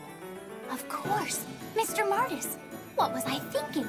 Asking a jerk like Areldo for advice was a big mistake. But Mr. Martis is always so respectful and kind, and he's always pulling his own weight as opposed to that Areldo. Yep, that's Mr. Martis. Never yanking anyone's chain or jerking around when there's work to be done. And he always finishes so fast, too.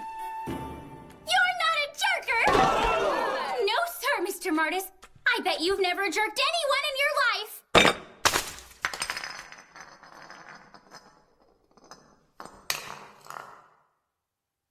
Huh?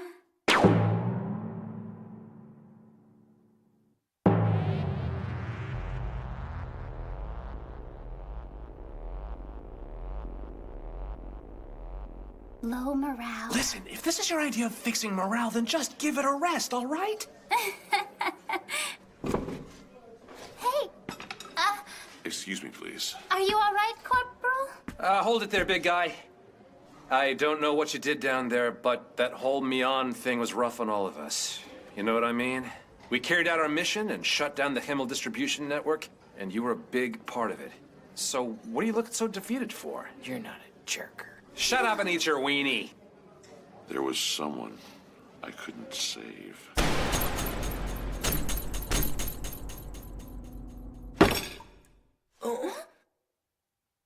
Okay, fine. How many do we have to save? How many, Command Corporal Major? That was mean, Areldo. Well, well, well. Carrying on like a bunch of kids in the mess hall. Had to be Section 3, right? Oh, hi, Ron. What, is Section 1 slumming today? Easy, Randall.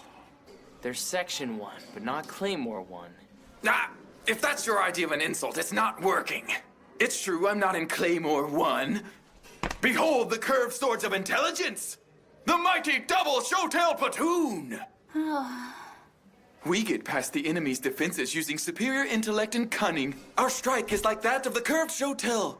The sting of a hornet, if you will. And nobody does it better. You know this guy? He was a jackass at the academy, too. Anyway, what in the world were all of you just carrying on about? The peaceful and easygoing Section 3 shouldn't be having internal problems when Section 1's defending the Army's prestige on a daily basis, you know. What is it you do again? War relief? I bet you've saved a whole 5 or 10 latrines, haven't you? Mr. Areldo? It's getting stuffy over here. Where are you going, Areldo? Aw, the biggest mouth in Section 3 is taking his ball and running away.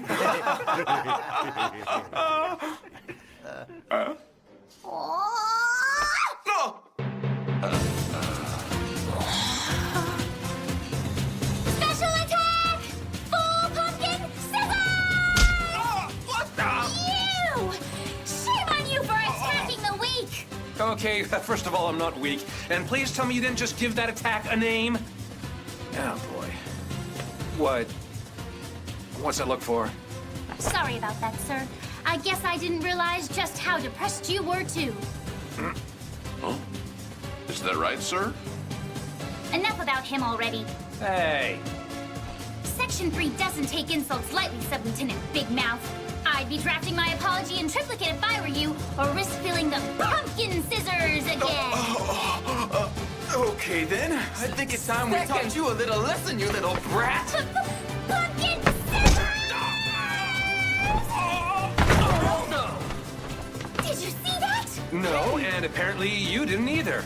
He's out, man. Look at him. Surrounded, outnumbered. I'm okay. Fine. Come and get me! Shut up, damn it! Who's it gonna be? Come on. Any ideas? Running's a good idea. Let's go, killer! I'm not getting my face banged up over a matter of principle. Hey! The corporal, sir! Back off, damn it! Twist someone around, try to get someone who's fresh out of the hospital, assholes! This isn't good at all.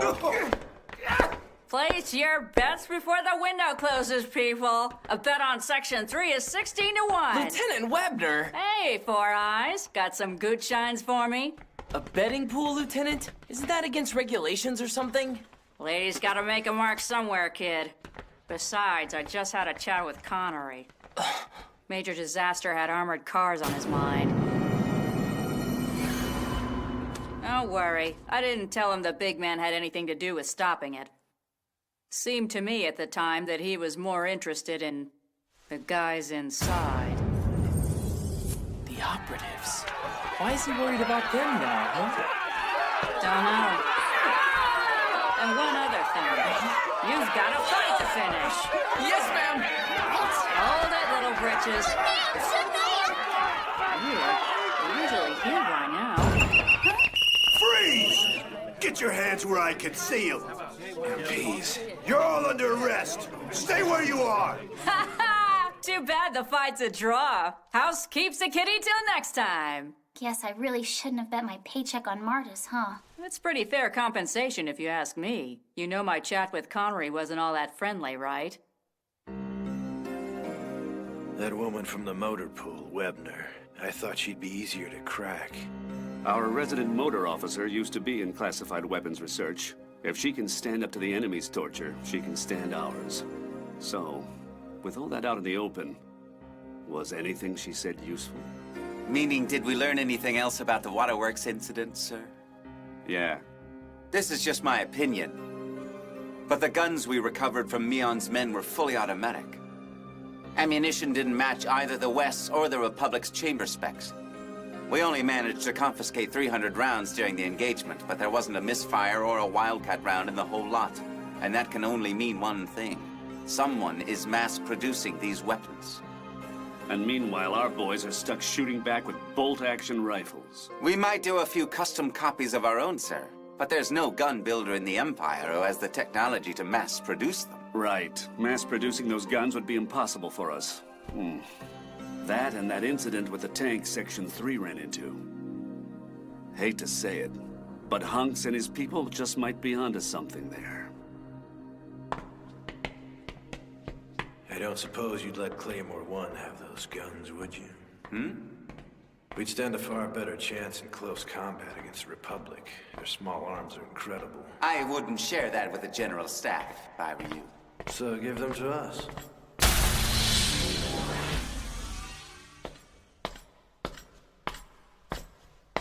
Hang on. Isn't that Lieutenant Malvern from Section 3? The one who beat that renowned two-sword style of yours? No way. I thought she was bigger when I fought her.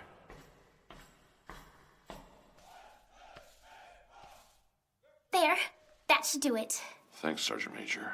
It's nothing. But you've really got to take better care of yourself. Sorry. Oh no. He's even more depressed than he was before now. I failed at everything else. So my only alternative is something that Creeper Reldo would come up with. It's my only choice. His only chance. Plan C. I sacrifice my body. Operation Size of Victory! Sergeant Major. Hi. Well, back in the mess hall, I didn't realize that Mr. Oreldo was having a problem too. Huh? I really had no idea that something like that could bother him. I was only thinking of me, you know. Maybe I wasn't thinking. Maybe I wasn't thinking at all. I was so wrapped up in myself that I didn't give anyone a second thought. It makes me wonder.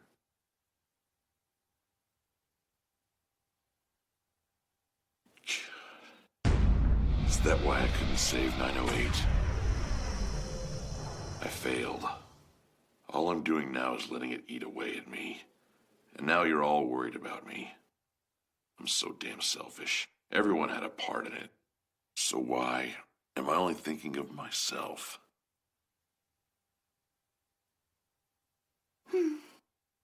Happy friends, it's time to cheer yourselves up. Happy friends, it's time to cheer yourselves up. The soup is simmering, the bread is warming too. So let your hearts be happy and gather round the fire. Soup's on!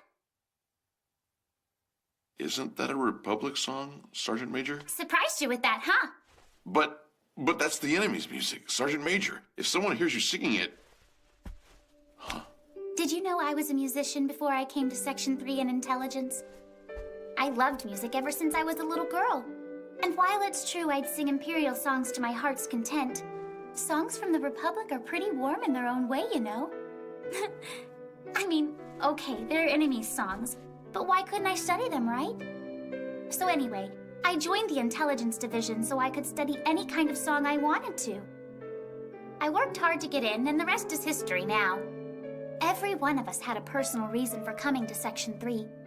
Something that sings to us, you know? So really, it's okay to think about yourself when you're with Section 3. Matter of fact, that's the only way you can ever work to make yourself the best person you can be.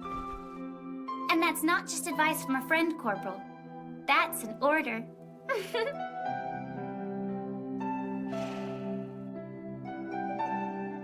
I still don't understand.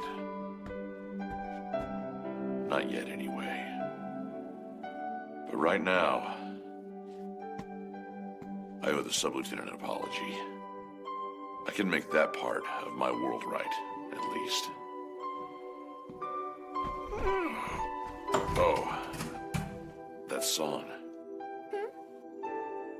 That little soup song was really pretty.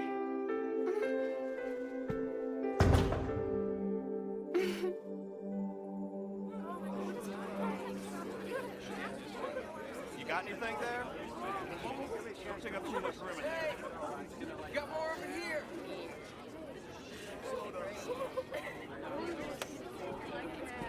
Today's the deadline, isn't it? The last day for moving the refugees out to the work camp? Yeah, and it's about time since they're running out of room. Sir, about that. Hey, Marielle. Did you come to see us off? I'm so happy to see you. Yeah? You and your dad are leaving today, right? Oh, your face is still hurt where my father hit you the other day. No, I must have picked up this little gem over lunch in the mess hall, right? Right? Huh? Oh, right. Just take care of your dad. You got me?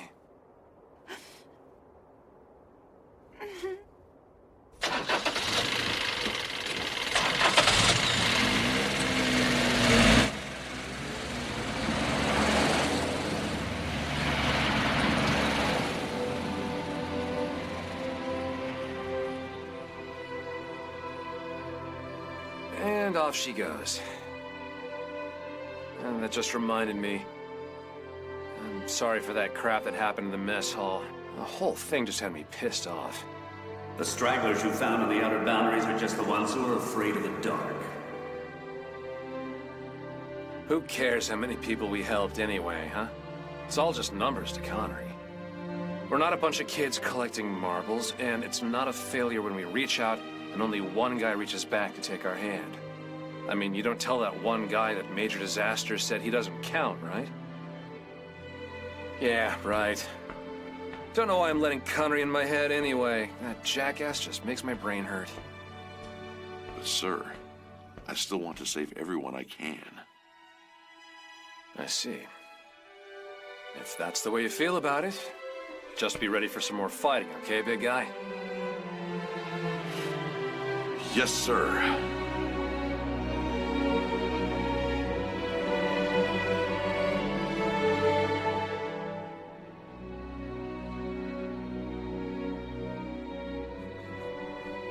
Since then, the corporal has been cheering up little by little, day by day. Don't mind if I do. Hey!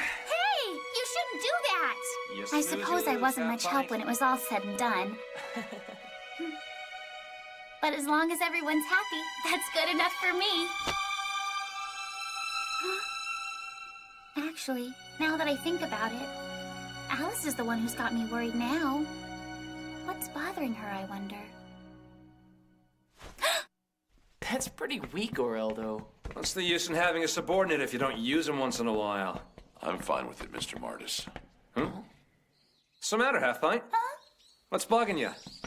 Wait! You can't go in there! Why not? Well, they're kind of in an important meeting right now. And they're discussing the future of Section 3. That is, Huh? Well, so, it's like, well,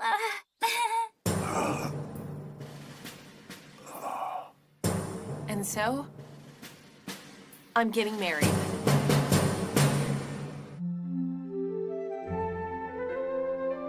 When I was little and recuperating from an illness at my great-grandfather's house, I started reading some of his books about the world's greatest heroes. Some of them were hard to read at first, but I was still enchanted by their stories. Those stories had such a life to them. I knew that heroes had to exist. They just had to. And then there was the hero I respected the most. Nobody ever wrote anything about him, but his words always meant the most to me. They taught me what heroes are like on the inside. Gentle, sad words.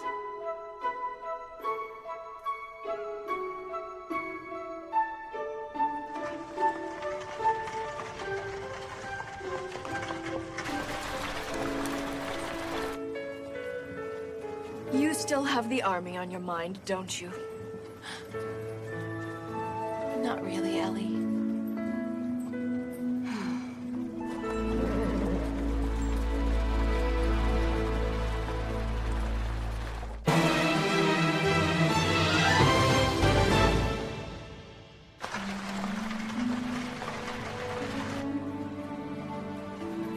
I'm getting married.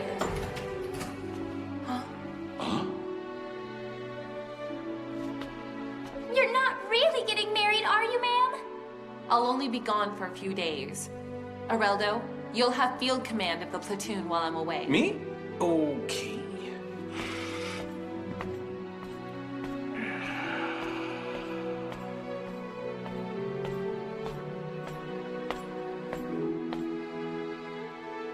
Alice. Alice! You are thinking about the army, aren't you? I said I'm not. In any case, you and Master Lionel should be talking now. With your wedding being so close at hand, the two of you should be making up for lost time, shouldn't you? Of course. He and I definitely need to talk. That's why I agreed to this.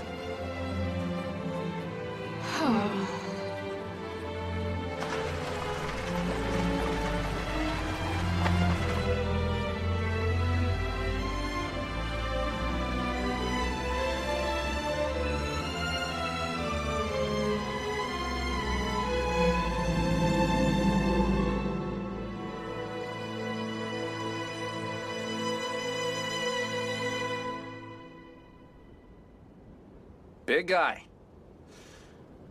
Wake up, man. Sir? Quit daydreaming, huh? They're not going to boil themselves. Sorry about that.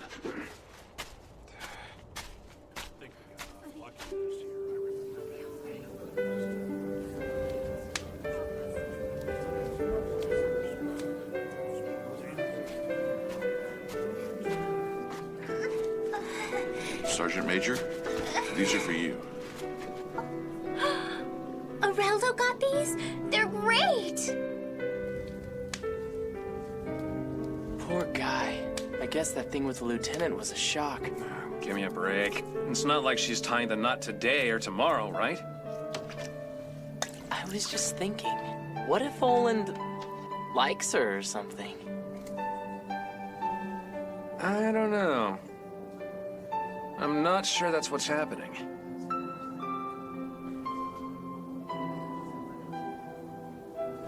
Hey, Corporal, you think you could give me a little boosty up here? Sure. Oh, Anton, careful! We all have our crushes from time to time, but I get the feeling he's moaning and moping because there's something deeper going on there. To say he isn't happy right now, that's a big understatement.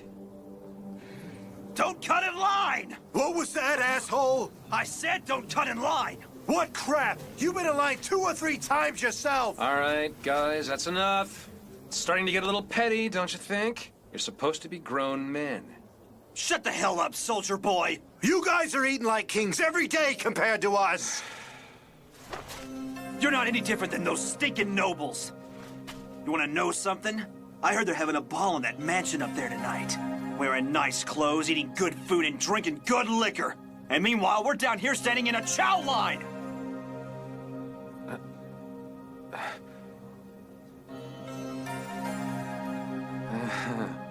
Hate to say it, but he's got a point. So how about it? Well, hey! Now, hang on a second. What are you telling me for?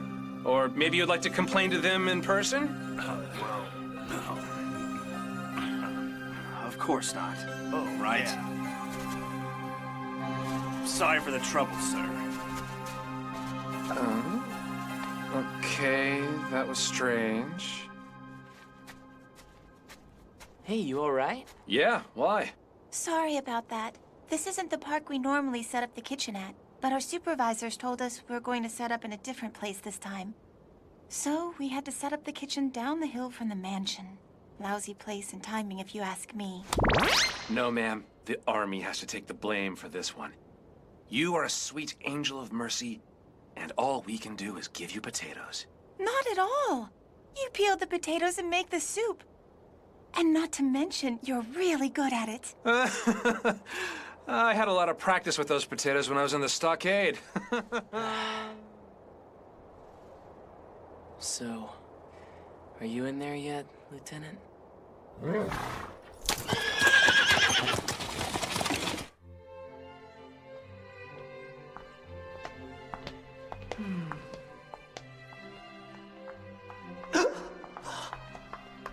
Lady Alice!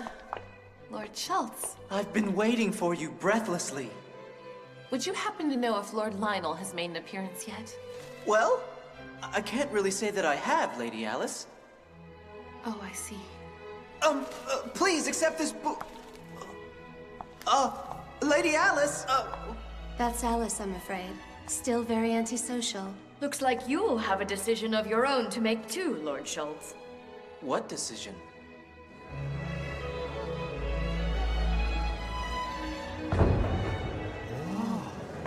The Malvin sisters. Is it true that the oldest sisters married off? Married, yes, but their husbands took the Malvin family name. Of course. Who wouldn't take the opportunity to join a grand house of the Empire? So, is Lady Alice really the next head of the family? That's been the subject of some speculation, actually. So, the staring and the gossiping has already started. Just as usual. And then they'll get over it.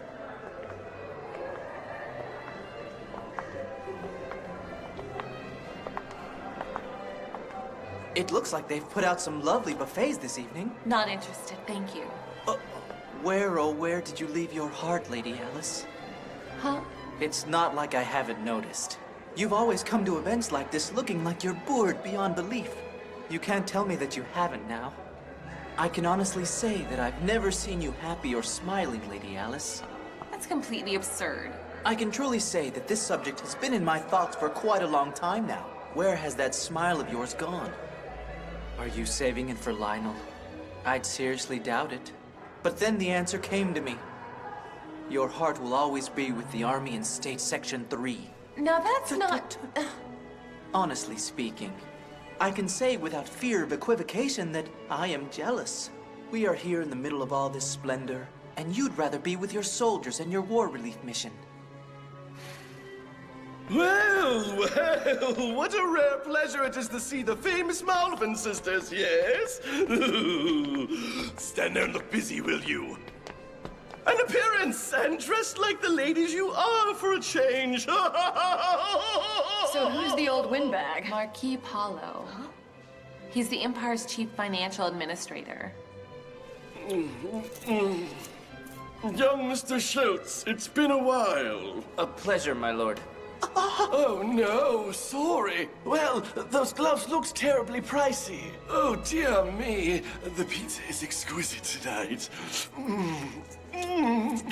Oh, I've forgotten my manners. This is the first time I've met the Malvin family, en public, if you will. I'm honored. Right.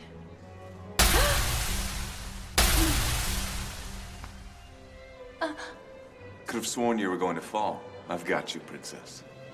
Lord Lionel, it's you.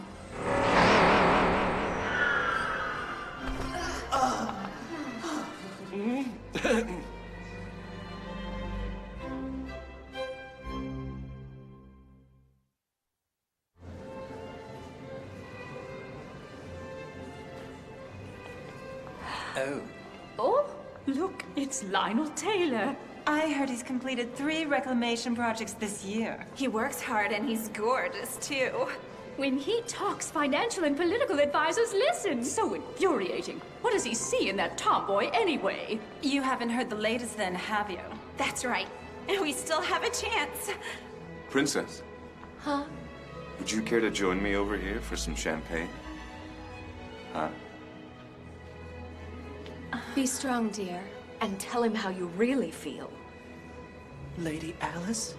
Sorry, but we need some privacy.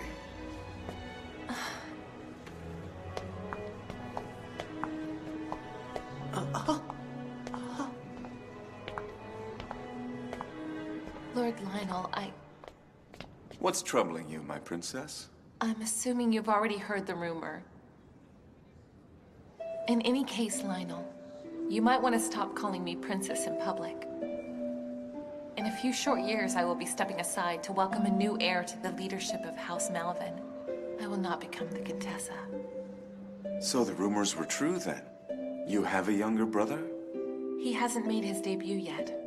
5. That's how old he is. My father had his heart set on the idea as soon as my stepmother gave birth to him.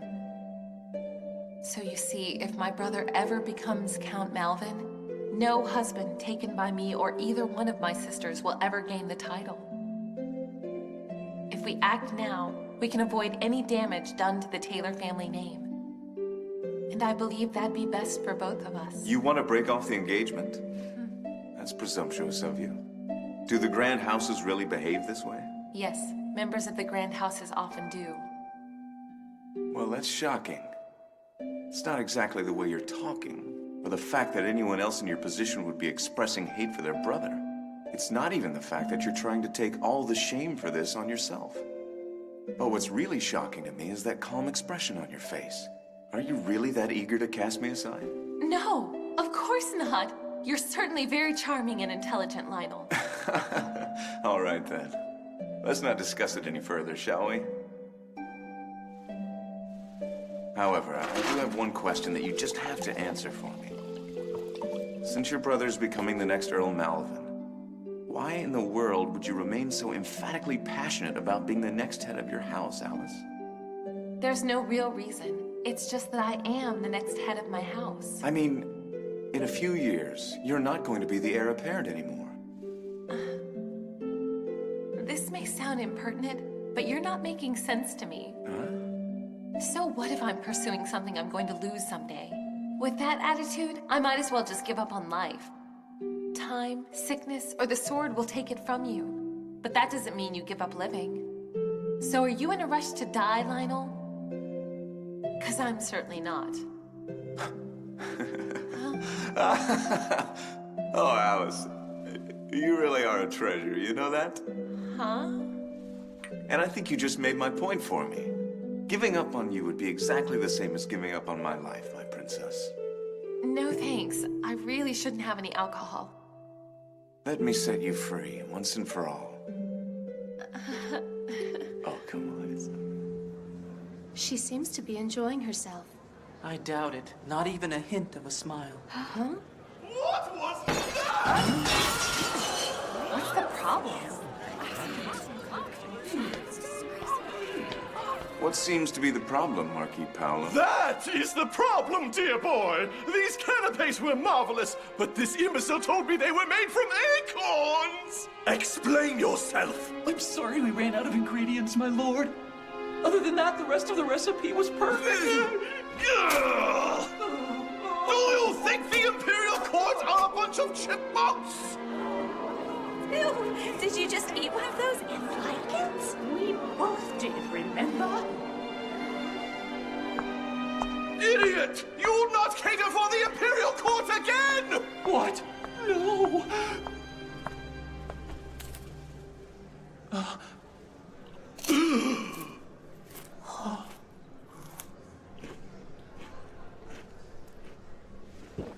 Oh my, that was exquisite. How would you like to be my head chef?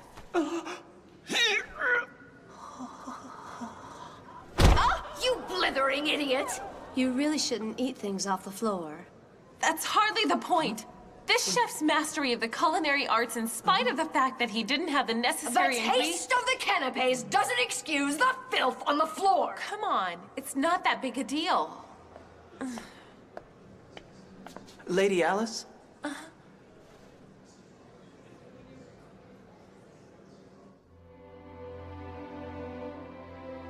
Is there a problem, Master Schultz? That smile was splendid. You can't force something that beautiful to life. What do you mean by that? Do you have any idea how much your smile and your words saved that chef back there? Could it perchance be that I finally learned a bit about Section 3's war relief mission? I should probably learn more about it. Make that everything about it. But I should probably take my leave of you for a while, dear lady.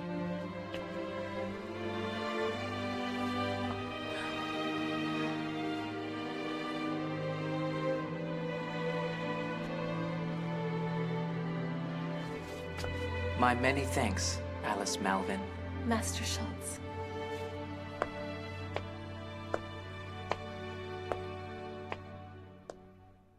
Alice Lee Malvin of State Section 3? What do you see in this heartless world of ours that I can't see?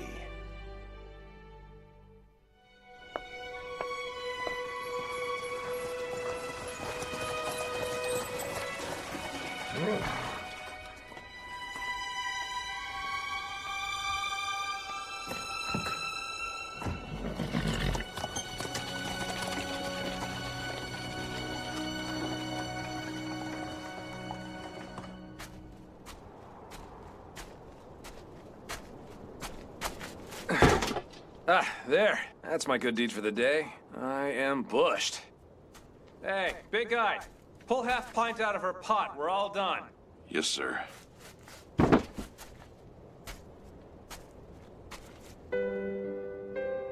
This might be only a little piece of the world, Corporal, but this is one war relief effort you made happen. Huh? What do you mean you're not gonna eat anything, Mom? Mother's already eaten her fill, okay, sweetie? Go ahead and finish it off for me, son. Okay.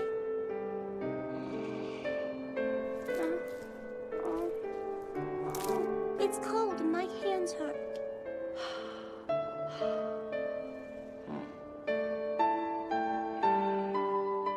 Whoa! Hey, Mom, look what I got! That's great, sweetie. Thank you very much, sir. Bye. Thanks, mister. A whole lot. Yes. Huh? Oh!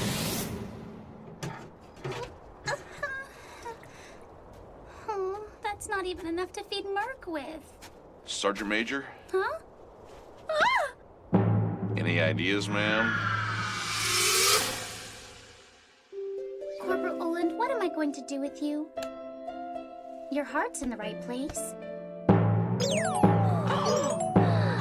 There! All done!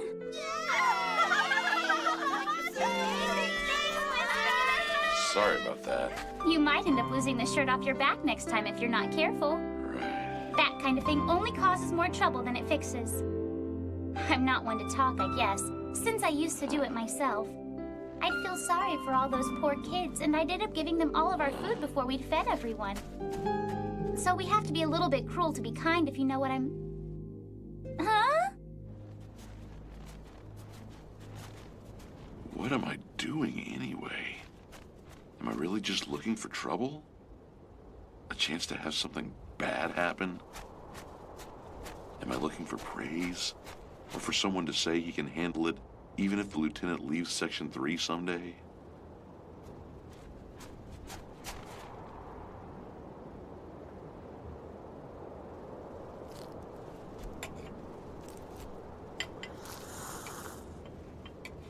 Just guys eating soup. And here I am getting all worked up. Oh! Well, guys, I hope you enjoyed your last meal. Yeah, when I saw the light from that damn party, that made up my mind. We gotta do something. Our buddy's got the dirt on that fat bastard right here. Marquis Paolo is lining his pockets with money that was meant for us. Every newspaper is getting a copy of this story at first light. However, we're not stopping there. This news story needs an ending, and we're gonna make sure it has the right ending. I've got to tell Mr. Aureldo, quick. Those greedy bastards might capture and kill us, but we'll have struck in the name of everyone he's let go hungry.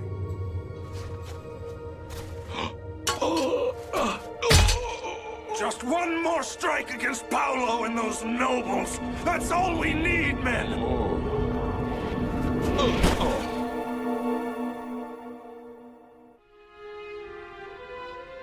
You have proof of the Marquis' corruption. Yes, sir. Our contacts over at Delote shunted this information over to us. We need to put a lid on this now. And get Axe Force and the local police involved in this immediately. Have them pick up those envelopes and whoever's carrying them wherever they find them. Use every resource at your disposal to keep that story out of the newspapers. Understood, sir. Do we know the Marquis' current whereabouts? At a ball, sir. Should I send a security force? I'm not in a hurry. The more immediate concern here is how did a bunch of lowlifes get their hands on the Finance Ministry's ledgers? If the Marquis can't keep that information off the streets, then I couldn't give two pfennigs for his misbegotten existence. Capturing those information traders should be enough for now. Set up a perimeter so nothing gets out. Sir! Considering the information they already have on Paolo, it's actually better if they wind up killing him anyway. Right?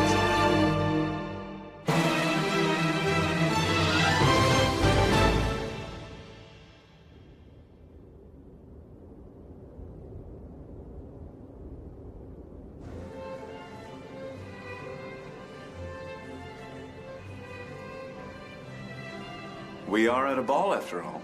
Would you care to dance with me, princess? Okay. I should warn you, I didn't pay much attention to my dance teacher, though. I guess it's time I taught you. Here, come in close.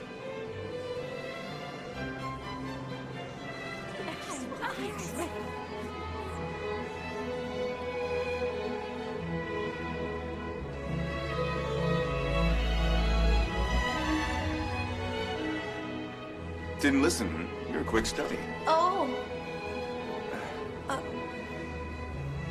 Oh. Sorry about that.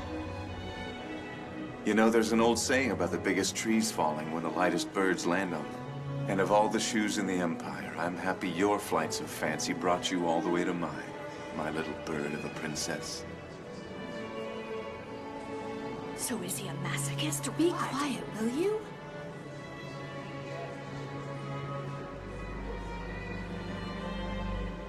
Are you all right? Oh. You have another man on your mind, don't you, Princess? Forgive me for following your eyes. That man must be an awesome sight to behold. And someone like that would have to be a good half-meter taller than I am.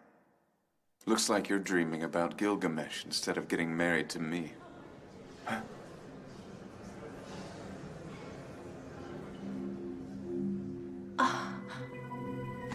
Yes, he's tall. And that's it, I'm afraid. I thought he was strong and that he could handle anything, but I guess I was wrong. I thought he was a warrior, and I only saw what I wanted to see. I made him fight. And now I know. He's not a fighter. Hit him harder, you idiot! I already did.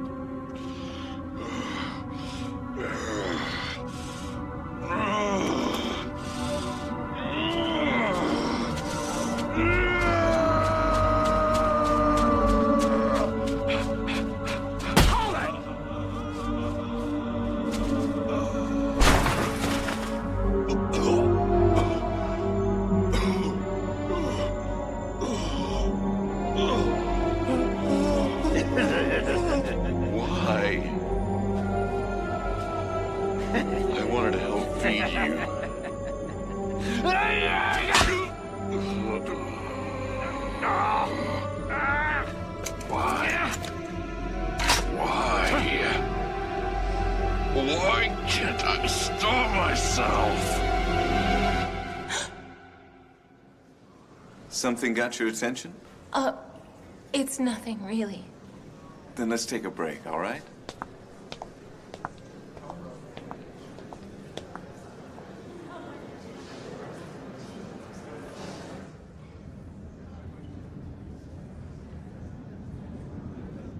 Why did you do that? You want to know why?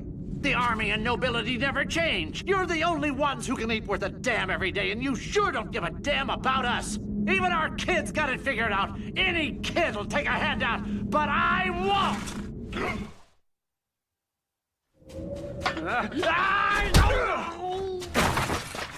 Getting your ass kicked by a civvy with a shovel, big guy? I'm gonna have to bust you back down to private.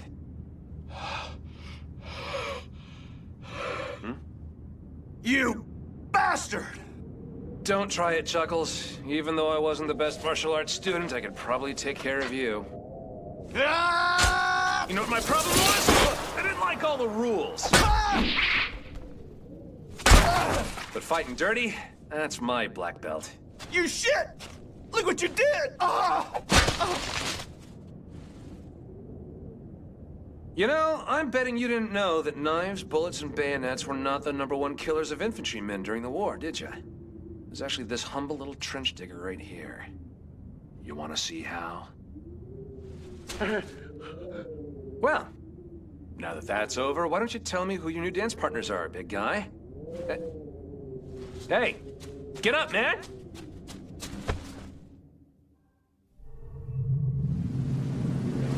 Oh, this dream again.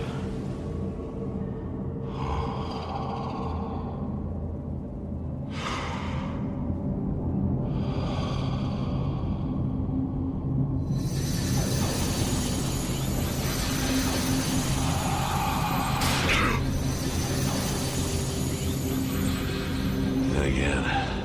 It might not be a dream.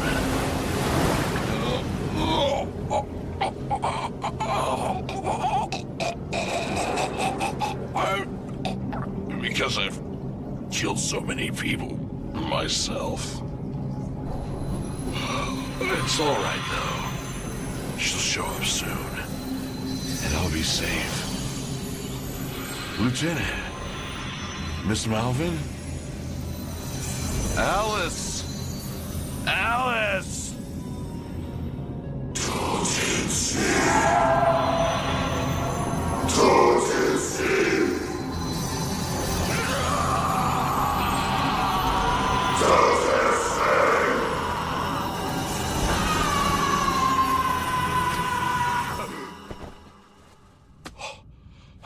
You're gonna hurt yourself more. Hold it. We'll get you to the hospital as soon as we're done taking care of this. But for right now, first things first. How about it, Martis? Yeah. If these columns and numbers and figures all add up, there's definitely enough evidence here to prosecute Marquis Paulo. Looks like these guys have 50 copies out there. And they probably use every redundant method of delivery they could get their hands on. It's a good idea in theory, but how did you guys get your hands on this information anyway? Suit yourself, but it isn't gonna work, pal.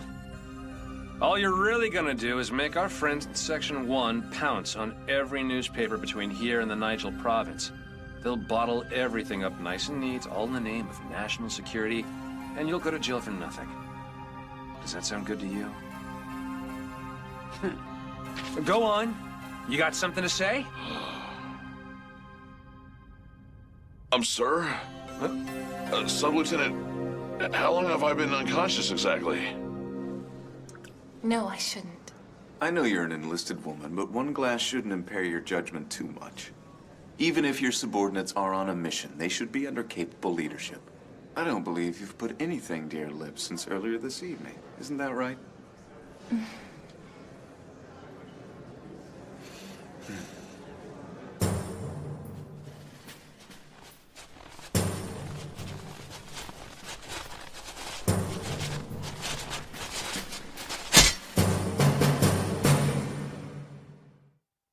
You're going to launch an attack on the ball? What the hell were you thinking? No one's gonna be able to cover up for Paulo and all of those idiot noblemen if we break that story and kill them all at the same time, that's what! You think it's gonna be that easy? Huh? Section 1 will do a lot more than just torture you. They'll kill your family and friends, too. Hey, man, my family's got nothing— They don't care! He's not kidding about your families, gentlemen. They'll torture anyone they have to find out where you got that information, so even if one noble dies, you'll start a bloodbath that'll take years to fix. Let's go, Martis. Stop screwing around and get out! Sir? You've got a head wound, Oland. You can't fight like that. Just think about it. If your wounds got worse out there, we'd have to charge those guys with murder.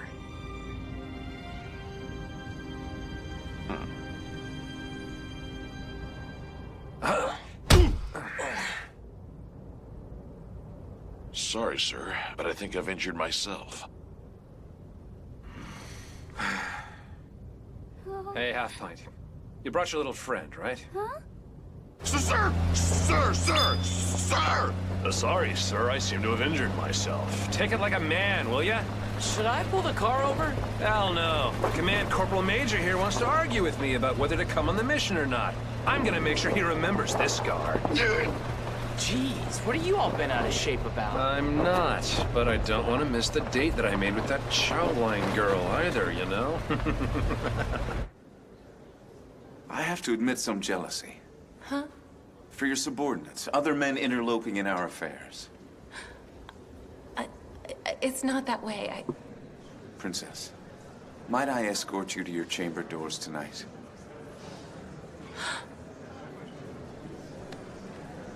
The young lion doesn't become the king until he's eliminated the competition. Well, that's the real issue, right? You usually choose your words so carefully. No agendas, no sarcasm. In fact, you've been hiding yourself from me this whole time, haven't you? It's finally good to meet you, Lionel. First you tell me that you're jealous, and then that you want to beat my men to the bedroom. I'm glad to see there's a real man underneath that polite exterior.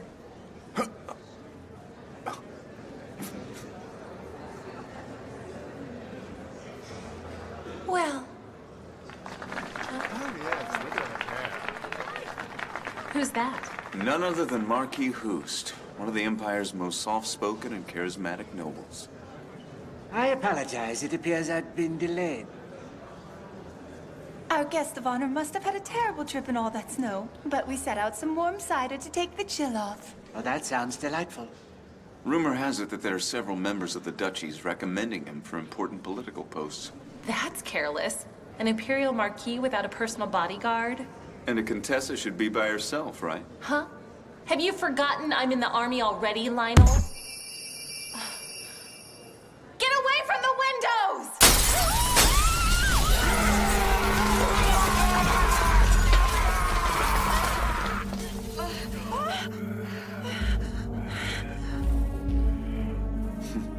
Who the hell are you? Don't you commoners realize you're trespassing? Shut up! We know we weren't invited! Marquis Paolo, Imperial Finance Minister, we're here to bring you to justice!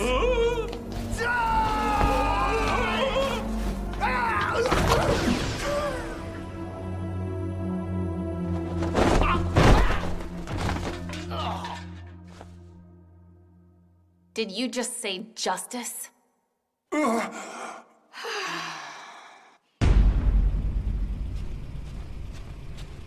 Preparations are complete, sir. Maintain the integrity of this perimeter, Lieutenant. Kill anything that crosses it. Sir! So, Section 1 is mobilizing, huh? Smells like war. There. That ought to keep you patched up. I'm sorry. What should I have done, sir? Those guys weren't enemy soldiers. I'm supposed to protect them, aren't I? They used land working tools to attack me. I was so afraid. And now I'm just ashamed of myself.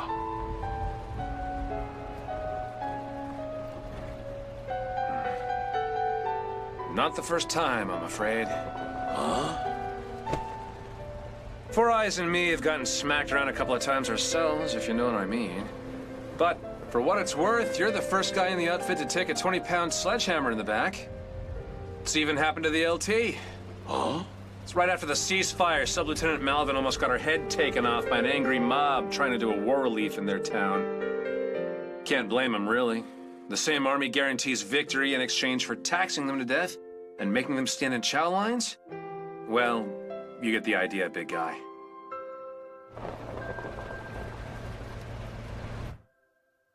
You'd better watch yourself. You're protecting the wrong man. He's abused the trust the country's given him as finance minister, and he's used the money he's stolen to live better than any nobleman in here. Here's the proof, fat man!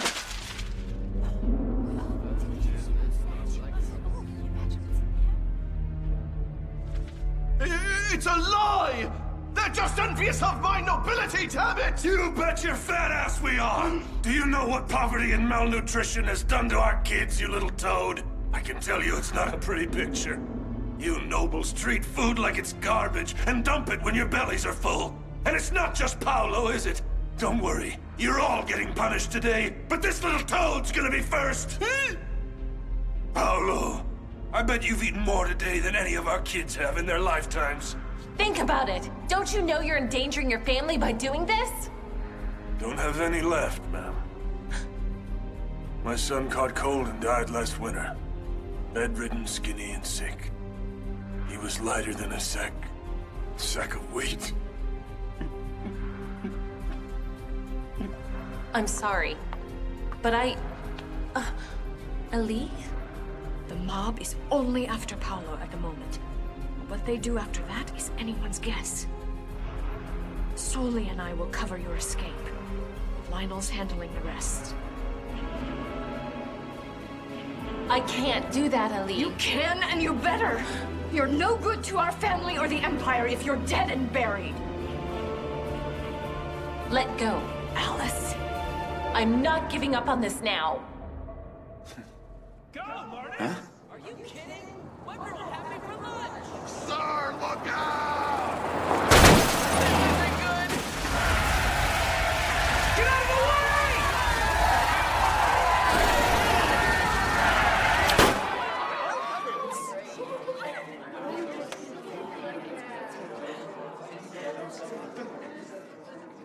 Now that went well. That big... Oh?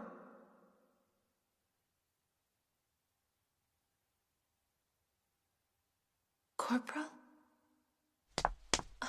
Are you all right?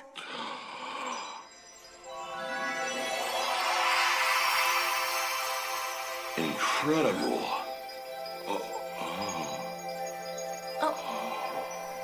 Incredible? What do you mean? There's nothing incredible about me at all. Just so incredible. And I said it's not! Why? Hey, that reminds me. The LT's two older sisters ought to be here also. Where at? Well, rumor has it, all you have to do is look for the biggest and perkiest breasts in the Empire, and you found them. Oh, now I get it. That didn't take you long, did it? Oh, thank God you're here! Marquis Paolo. Now let me in your car and get me out of this place! This isn't a rescue, my lord. Regarde. Sir, more of those papers. I seriously doubt you have any proof of their authenticity. Oh, they're real, all right. The original copy has 50 pages. And there are 49 additional copies of it in circulation at present. An original page is here, with the stamp of your ministry on it. Our friends here made sure to put one page of the original with each copy to ensure their authenticity. Guess you forgot to hire a corrupt notary, didn't you? According to this, you siphoned off 70 million marks in tax money earmarked for war relief supplies. Liar! You can't possibly skim through all those figures and jump to that conclusion on your own! Well, it wasn't exactly me who did it. She can't balance her checkbook, but finding out who's cooking the books is one of her specialties. Oh, what's taking them so long? So, if you come with us, we can have a nice chat. You are Section 3, and you can't actually make an arrest without witnessing something. Oh, great. He hired muscle with brains. It's gonna get ugly quick if we don't pull this off. Shouldn't a soldier uphold his loyalties by suppressing uprisings like this? Shut up! Huh? This ain't none of your business! You're not getting any argument here. You're nothing but a noble's guard dog anyway. You want to talk all pretty, but you were just setting us all up to get killed anyway, right? Nice try, soldier boy! Who do you think you are with all that? What do I do? Somebody tell me. Silence! All of you! Reeks of acorn. You are correct. Section 3 has no authority in this case. But as your peer, Marquis Paolo, I, Alice Lee Malvin, challenge you to a duel! What do you mean you're not launching a rescue mission? You can't play around with this situation, Connery. The nobility of the Empire are under siege right now. About 2 hours ago, we arrested a man. He was at a train station trying to cross the border to get those documents about Paolo to the foreign media. And of course, we didn't learn about tonight until we were hours into his interrogation. But by then, it was too late. Too late to stop it. There's absolutely no doubt in my mind. Dozens of people have been brutally murdered by now. I get it now. You knew about the attacks, but you didn't have enough time to prevent the tragedy. After all, Section 1 couldn't allow such a disgrace now, could it? So, your soldiers just happened to be surrounding the ball, just in case you need to arrest some of the offenders on the way out after the damage has already been done. Am I right, Major? And we'll blame this tragedy on the obvious fact that Section 1 doesn't have enough authority to do its job. Just imagine the power Imperial intelligence would gain in order to stop catastrophes like this, Captain.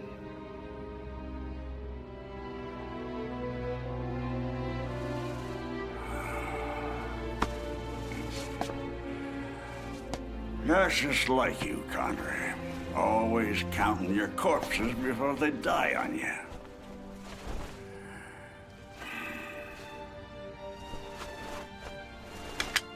The night's still pretty young, Major. See ya.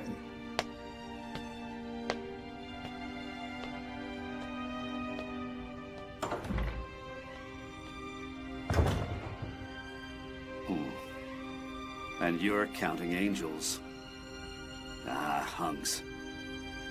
If anyone gets out of this alive, it'd have to be the work of the devil himself.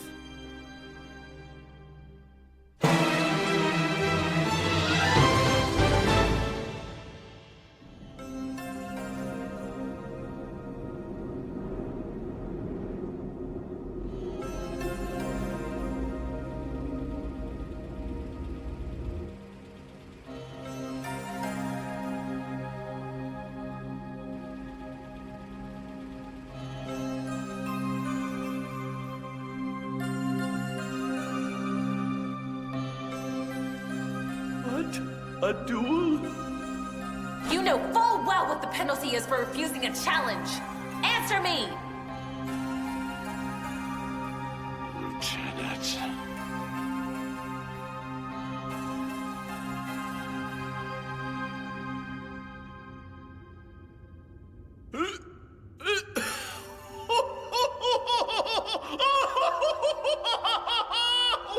That's a good one!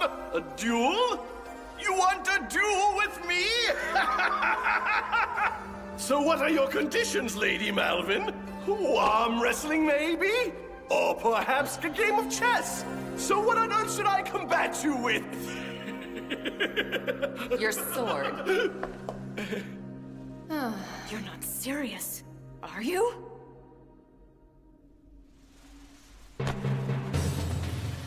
Great. Should have known.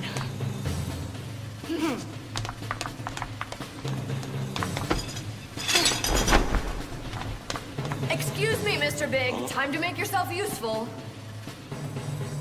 Wall, please.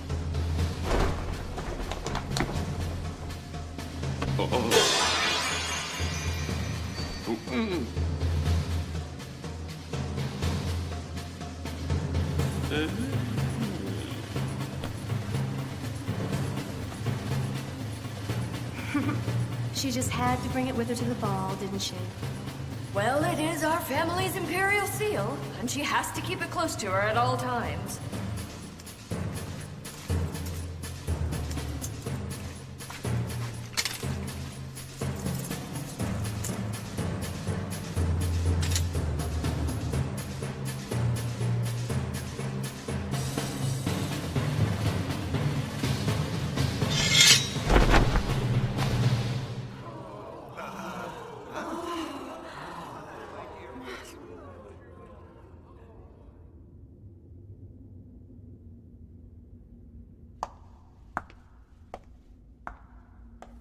Amazing. The lieutenant always. She always.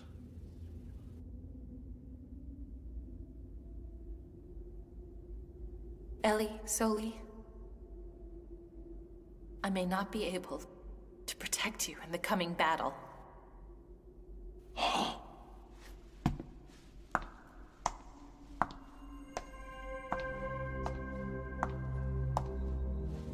Sorry to keep you waiting, Marquis.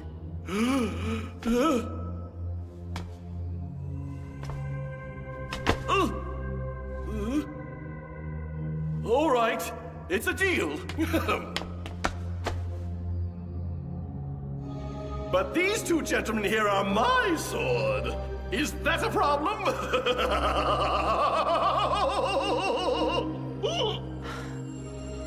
Fine. A mismatch.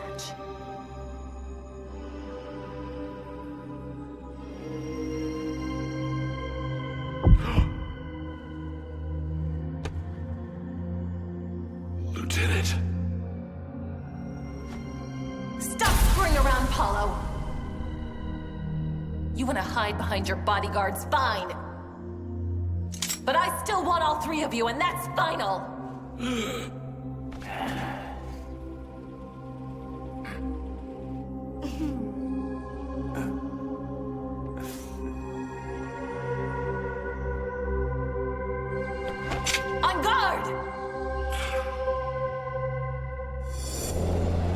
Tell me, sir, what action did the lieutenant take when she faced that mob, Mr. Geraldo? Please, sir. I have to know! You need to wake up and pull your head out of your ass, you know that? The LT can't fix every mess you get into, man. No, really. She doesn't know everything. So what do I do, sir? I want to know, but the answers aren't coming on their own. What do I do?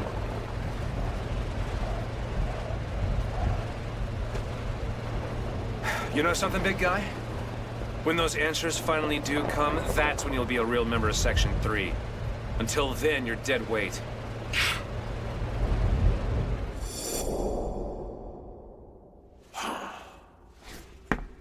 No, ma'am.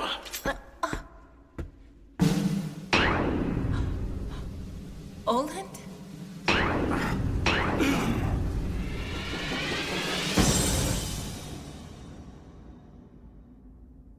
Stop this, please.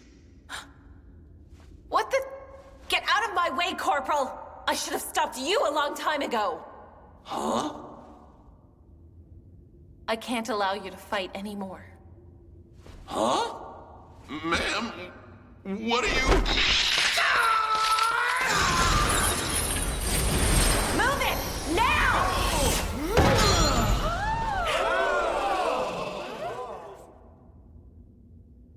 A flail.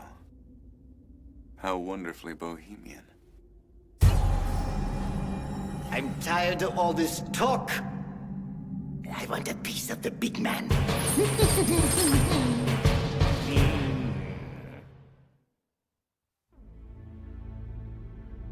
I suspected as much. Using threshing tools as weapons, and those round brass spectacle frames of yours. You bastards. You're Rodelian mercenary guardsmen. Rodelian, huh? Well, that's nice. Yeah, Rodelia is nothing but farm country. I remember reading the history books. The mercenaries who sell their services to the highest bidders always prefer using the weapons they used during their civil wars. Farming tools.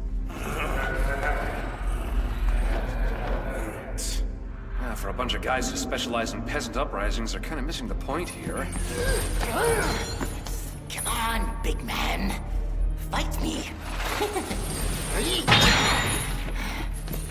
I don't know, Four Eyes. But the longer this goes, the more we're screwed.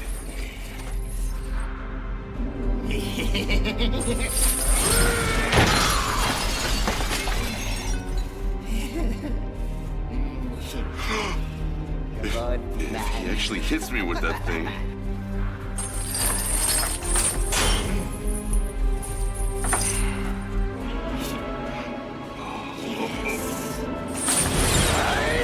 Jump back, damn it!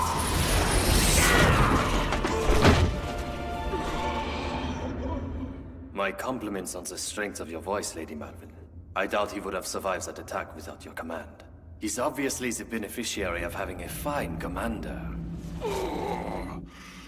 Aren't you going to go out there and help him?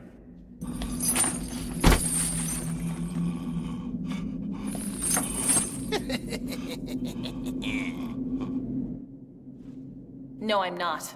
That's his battle. I might be a soldier, but I haven't drawn my sword as his commanding officer or his friend.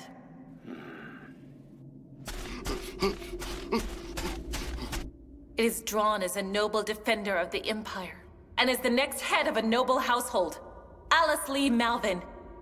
Third daughter of my house and the sworn avenger against all who would harm the Empire and our people.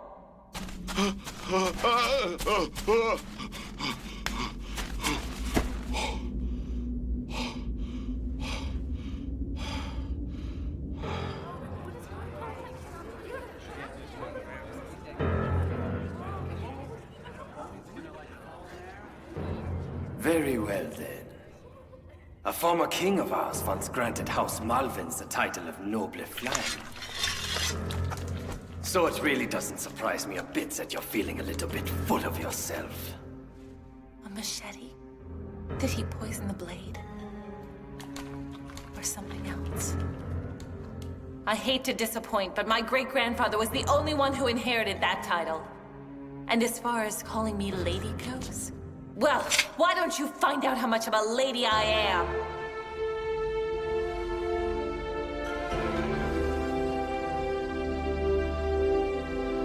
A professional fighter. A professional fighter shouldn't continue fighting if someone has a decisive advantage over him. If he's a real professional, he should give up if he sees this, right? I also need an assurance, if you don't mind. Killing a noble in a duel doesn't carry criminal penalties in this country, does it? Don't ask me what you already know. What else? If this really is a duel, what will you wager on it exactly?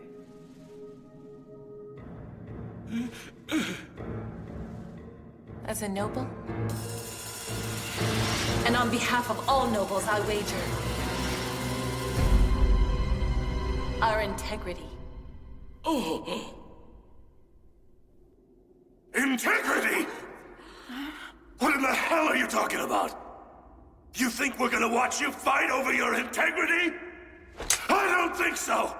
You nobles don't have any goddamn integrity to start with! We ought to just kill the bunch of you and finish what we started! Yeah, that's right! Now let's just kill them all!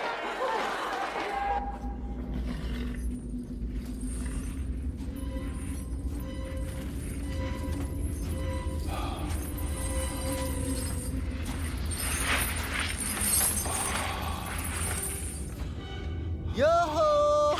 Playmate! I hear you. Soldier boy!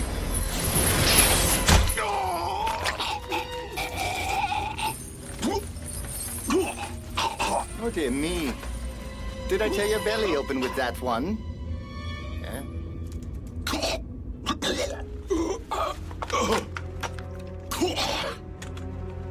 Drop it. Drop it or I'll pull the trigger. Huh? I couldn't hear you through all the puking and the crying. Go ahead and try, I dare you! I'm not bluffing. Fuck the women. I swear I'll... Swear you'll what, mister? I just pissed my pants? Big old you and your big old gun? You couldn't frighten kids on Halloween, pumpkin man. We're all gonna die anyway, so we might as well kill them all and get it over with! That's right! Let's finish slaughtering these pigs. Let's do it! Get him! Take them out! Kill them all! May I have a moment of your time, gentlemen? Don't bother begging for your life.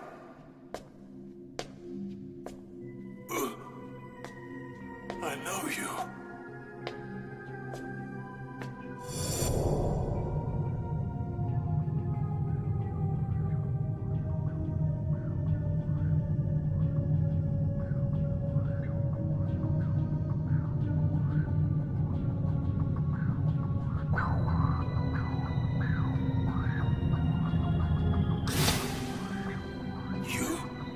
You're a noble? These documents obviously point out the Marquis's guilt. And it's more obvious that you're informants.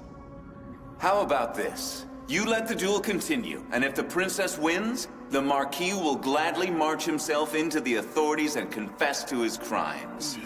Now, gentlemen, as informants seeking justice, you would be acquitted, of course. Like it never happened. What? Acquitted? Very well. And if we're the victors? Whatever the Marquis wants, of course. I suppose he could ask us all to just forget about his crimes. But I'm guessing the Marquis will want to beat a hasty retreat from here. But then, any of those things would probably just restart tonight's peasants versus nobility bloodbath. But you'd be safe. Well, gentlemen? That should be all right, shouldn't it? Yeah, no matter who wins or loses, we still end up getting what we want out of the deal. So, if Lady Malvin wins her duel... It means we get out of this. So Lady Malvin has a chance to save us? Yes, exactly.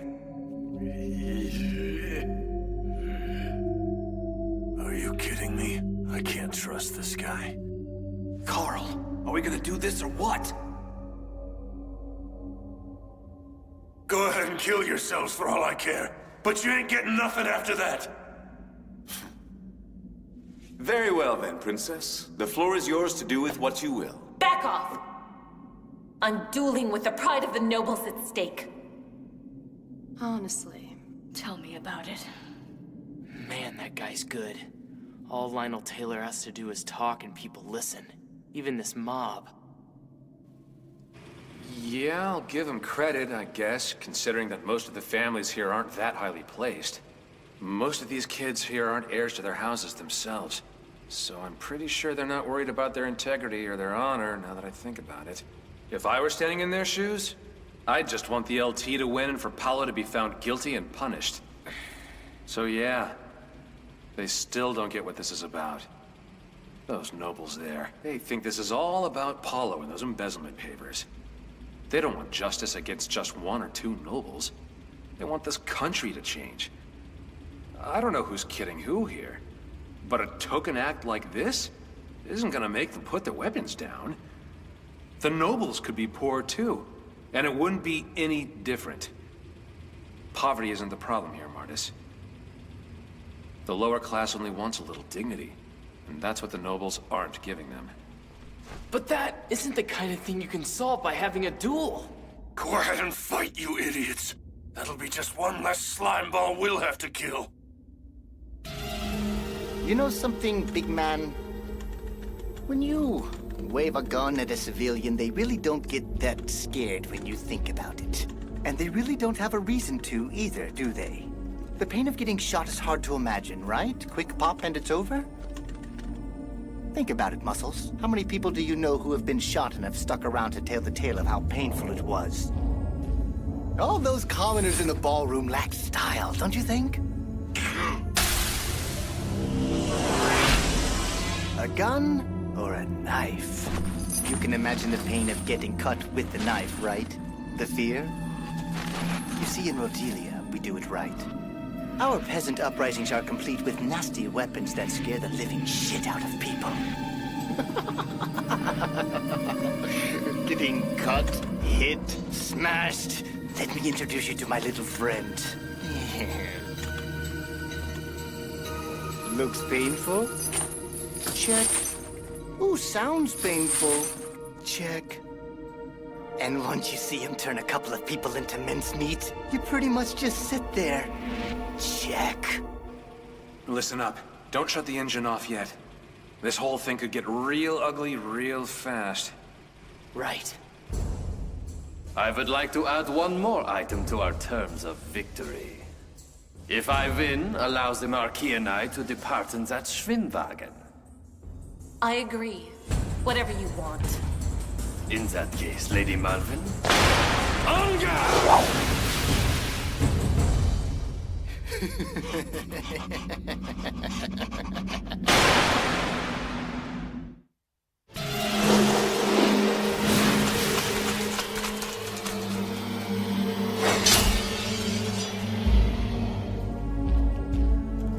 Well now, you didn't flinch for a second. How did you know it wasn't poison?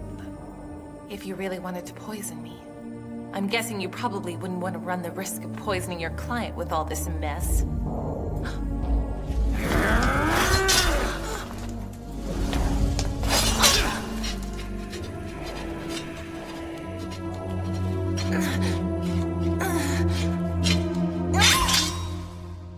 But if I don't get this delivered by morning, my boss is gonna have me for breakfast!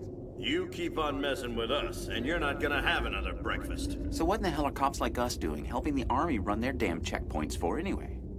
Shut up, man. Those guys over there go by the name of Axe Force. Every single one of those guys can mobilize lower-ranking members of other agencies, as long as it's in the name of information control. Great. Guess it just sucks to be us tonight.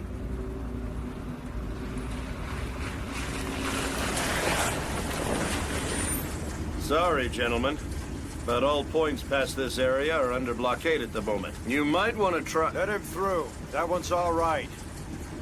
Huh? What? Is the guy in that car part of the top brass or something? That's right.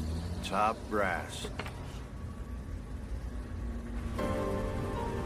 We still haven't completed our infiltration of Section 1, and it looks like that youngster of ours is being a little reckless. It's often said a young lion learns to hunt by roughhousing around with his siblings, after all. Playtime lets a lion cub hone his skills, but also allows him a small taste of death as well when he loses the hunting game. It's that taste of mortality that shapes the moral behavior of a beast like a lion. Lions never hunt without good cause, and our young one hasn't quite learned that lesson yet. Agreed. So what's the solution? Trial and error, of course. He still needs a challenge to build his instincts and his character. He's never had anyone, another lion, that he could challenge himself against sufficiently. We can't exactly fault him for that.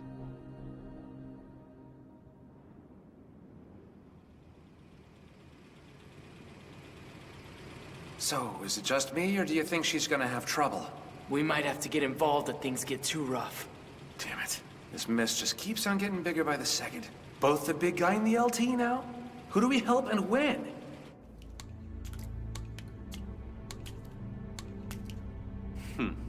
The odor is foul, yes? In the southern region of Rhodelia, there are large areas of decaying swampland. That smell is this mud. The marsh it comes from is no man's land. It is a place where few men walk in and even fewer men walk out of. That was where I fought in the last Rhodelian Civil War. A decaying world with dying men in it.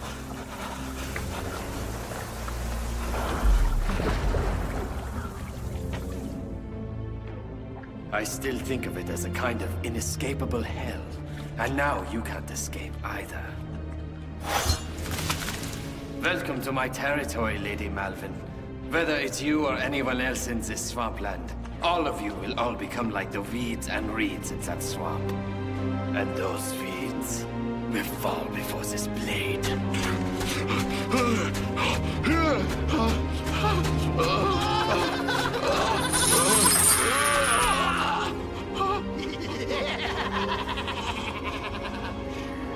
You're a coward, aren't you, soldier boy? My legs are so heavy, and the sound of that thing. What do I do?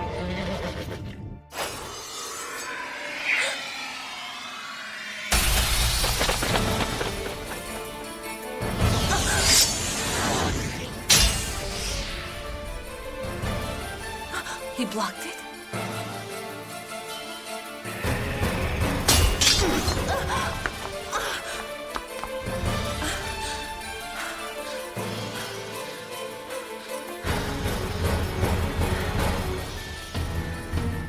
This bastard hasn't even broken a sweat yet.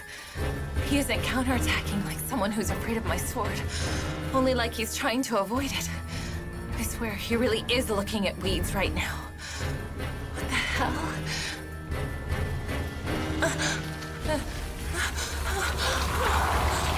What the?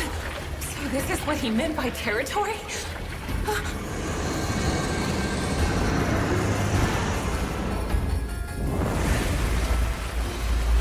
Get it together, Malvin. You're not in a swamp. You're standing on the floor of a dance hall, damn it! Disoriented, my lady. Are these sights and smells throwing you off a little? A smell of death, perhaps? I'm used to it. The advantage appears to be mine.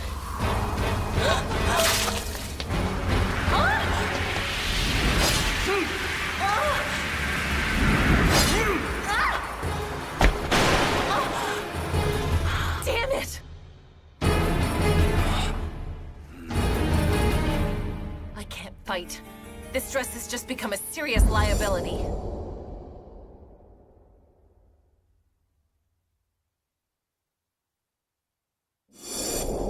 Sorry, sis.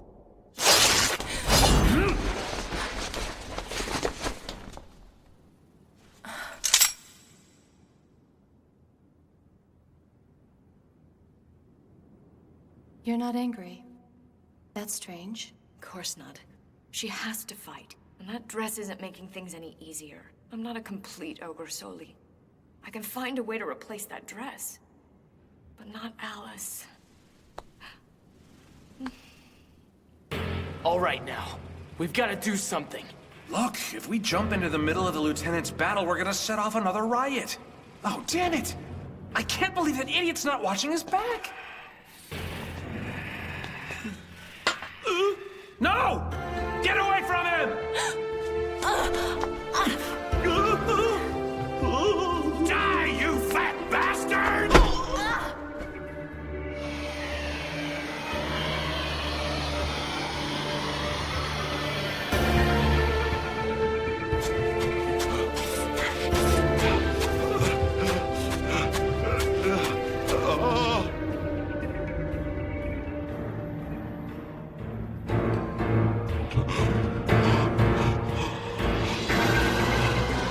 Lieutenant, no!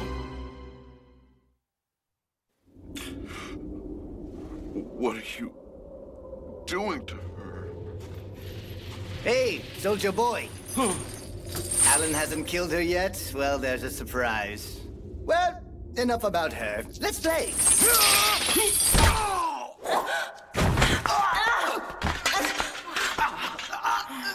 Why in the world did you just save me? I thought you wanted to kill me like everyone else in this ballroom. My apologies. The fight distracted me from you.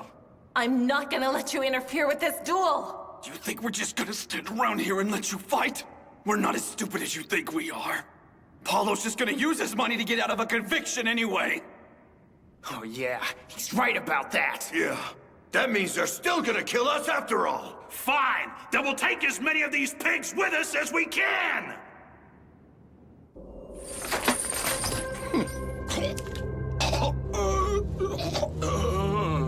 So, that's what they call a duel around here? Does your friend really think her pretentious little show is going to save everyone in there?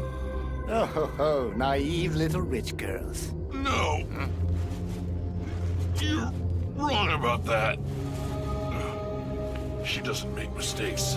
She isn't anything like I am. Ha! I dare say that by challenging the two of us, she's making one of the biggest mistakes of what's left of her life. What say you?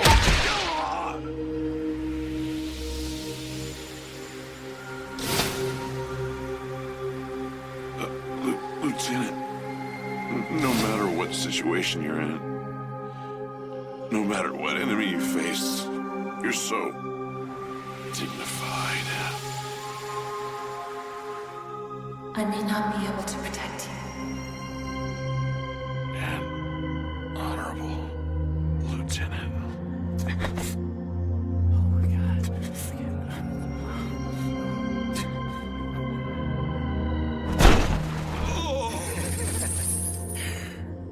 What am I? Stupid?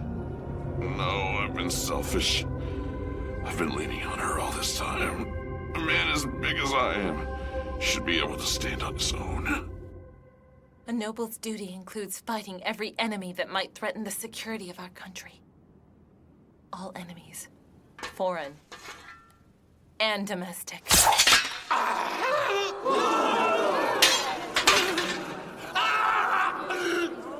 My hand! God damn it! What did you do that for?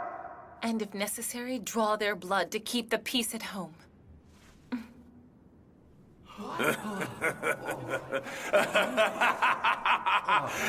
Just what I thought. There's no way anyone in the nobility would take our side in this. I was an idiot for even thinking about believing you. I never said I was taking a side on this. Really? You want to turn on us? Then you'll die. Before Paolo! I really wish you'd just give up and die already. It looks like things are about to get good on the inside. And between you and me, I'd rather crush a woman's flesh than a man's anyway. That's it. Geraldo! We've got to do something right now. That's enough! I've heard more than enough of your whining. You talk about us nobles like we're not even human. Nobles have families that we love just as much as you do. We have people in our lives we care for. You think you're gonna get justice by destroying that and murdering us? If you want to see someone abusing their power to get what they want, Then why don't you take a good long look in a mirror? You're gonna have to kill me first! Listen to me. If that guy shoots anybody, you get the lieutenant out of here. Good. Wait. I'm asking you to give Alice a little more time. Hey, aren't those... that's not what I meant to say. You're the LT's sister, right? And you're one of her comrades in Section 3, right? If you've had faith in her before, then have faith in her now. She's doing her best. Trust her. Okay, but, ma'am, at the moment, right here and now, we're not exactly out of the woods yet. See? Hold it right there, bitch. I bet you were thinking of getting in that car and saving yourself. You filthy rich coward. I've been prepared for death ever since the day I decided to marry a soldier. And I'll be damned if I let you lecture me about cowardice! Ellie, please, step aside for me. I have no choice but to finish this duel. What the hell? What good is that duel gonna do? Well, tell me! If I'm a killer and a monster, so be it. I'll just keep on having the nightmares. I'll do it. I'll protect her with everything I have, no matter how ugly it is. If that's my purpose, then it's time to embrace it. It's because I cannot tolerate inequality. I can no longer judge because I am a noble, but suddenly you commoners can? Nonsense! I will judge those crimes, and I will slay those evils, and it doesn't matter who commits them. The Emperor himself isn't above the law. I'll make no exceptions, and I expect none in return. What? The Emperor? It's blasphemy. High treason is what it is. You're kidding, right? The Emperor? Seriously? Wait. After everything I said, is this really what a noble is supposed to be?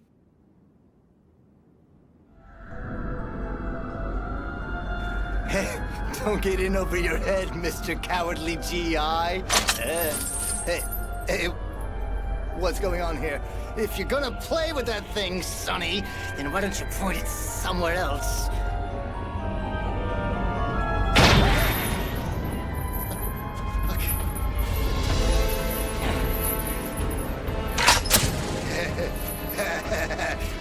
Okay.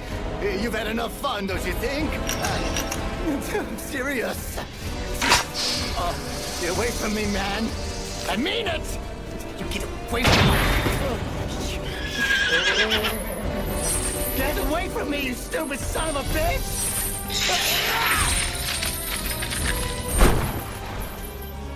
Give me a break already.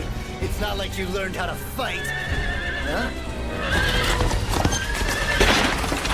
Great, you spooked the horses. Huh? Hey!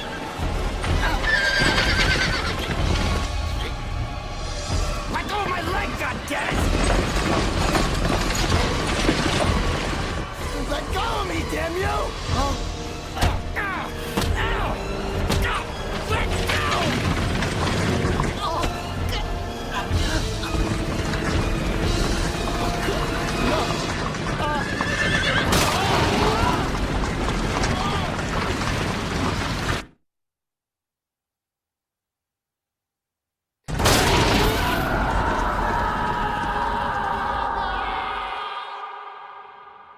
Even-handedness demands that she avoid taking anyone's side. But this is the worst possible conflict for her. Commoners and us, a fiancé, people she has to protect, and nobles. She's in a position of ultimate nobility.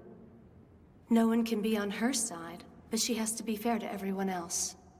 Couldn't help but notice there's a group you left out.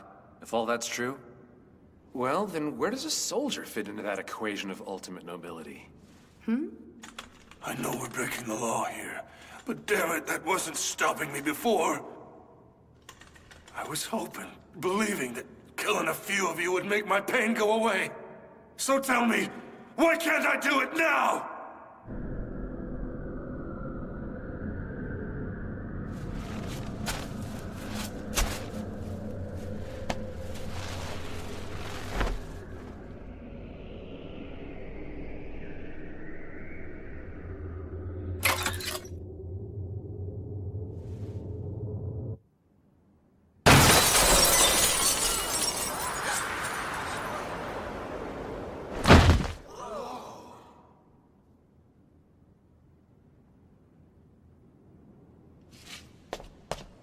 happened? You're a Rodelian guardsman. Don't disgrace yourself in front of this rabble.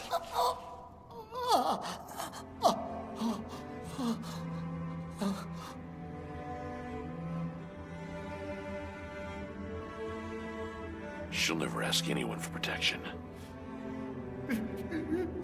She'd rather turn her back to us when things get hard. Fine by me.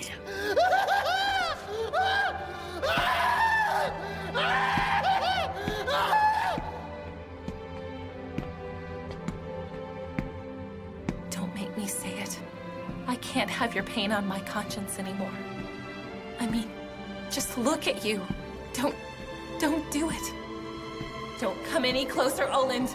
I'm dueling right now.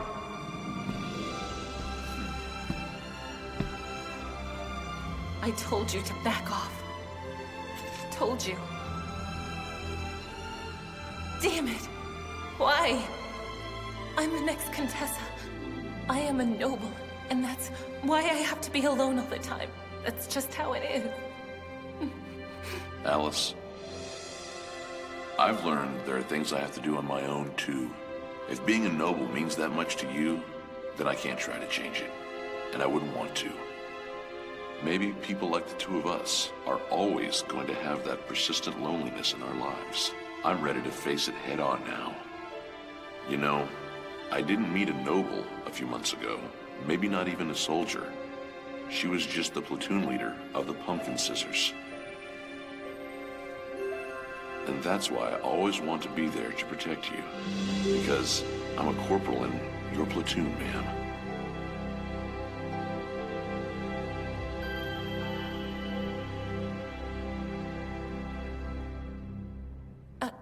Corporal? Yes, Lieutenant? You big stiff. So I'm a better lieutenant than a noble. Go figure. Corporal! I'll need your jacket. Take it off. Ma'am? Well, welcome back to the living. Don't go running off like that again. Well, that's quite a mood you're in. For the love of God, Sully, look at what she's doing to my dress now. What do you want from me? Midas! Stop the motor and get out of the car. It's about time we show these people that Section 3 doesn't run away from anyone. Yes, ma'am. Sub-Lieutenant Goldbrick, if you've got the time to flirt with married women, use that pin-up energy to guard the marquee. With your life! Yes, ma'am. And Oland, you watch my back. But under no circumstances interfere with the duel. Understood, ma'am.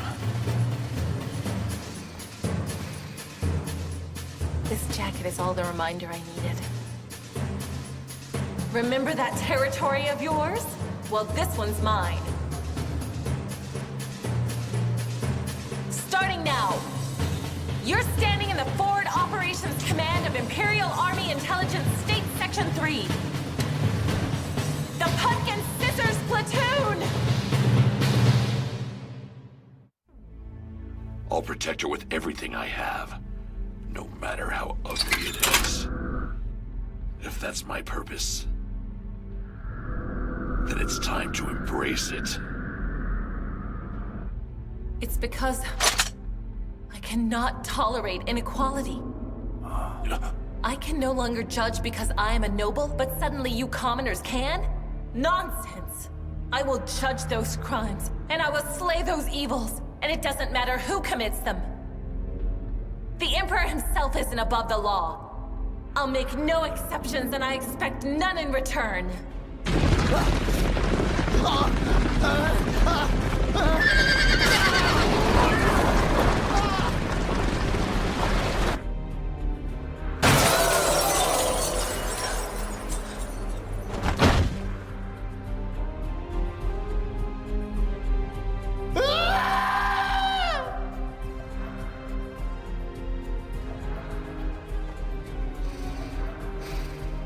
This jacket is all the reminder I needed.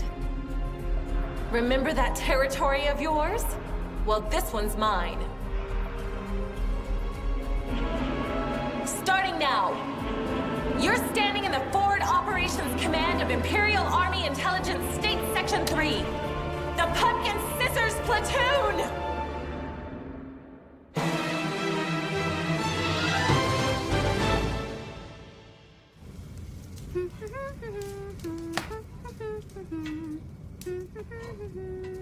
Oh, there's a potato left over. Wasting food is bad, so out you go. I just hope Merc is happy when he gets it. Over here, Mercury. Oh! Merc, you're here already? That's a misappropriation of government rations, you know. Misappropriation, sir? Most of what I found in the pot was burned anyway. I guess I should have asked you, but I... Oh, did the men leave you to clean up? Huh? The 4 of you should have been back on base hours ago. I swear this happens every time. Yeah, I know. Oh. Well, sir, it's like... that is... I'll never keep you kids out of trouble, will I?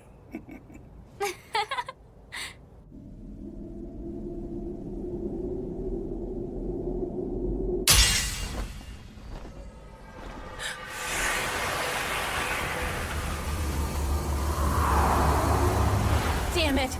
No! This isn't a Rodelian swamp. The jacket. As long as I have this, I'll always remember where I am.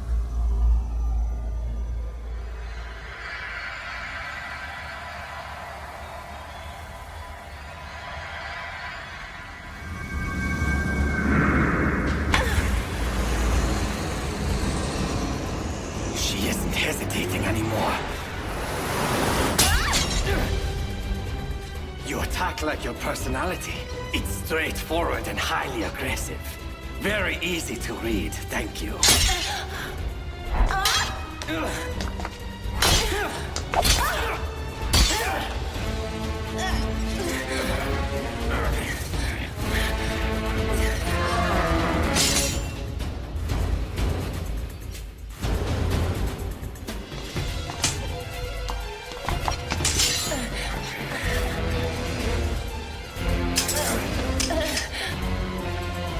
She can't really be a noble, can she?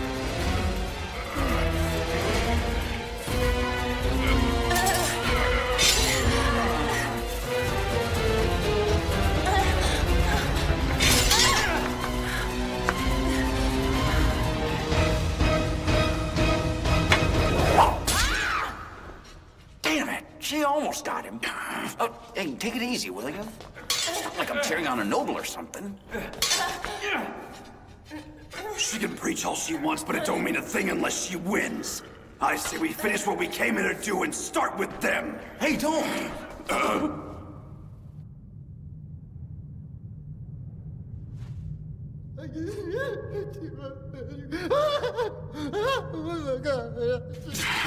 Hey, come on! Somebody help me! If we jump him all at once, we can take him! Man, what the hell's wrong with you? How tough can he be?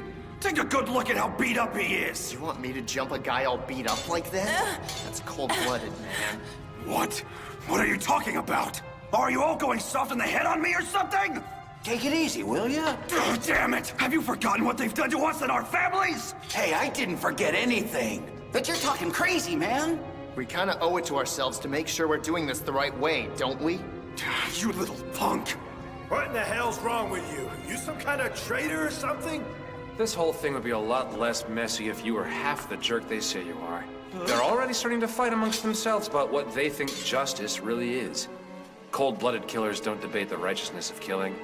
They just do it.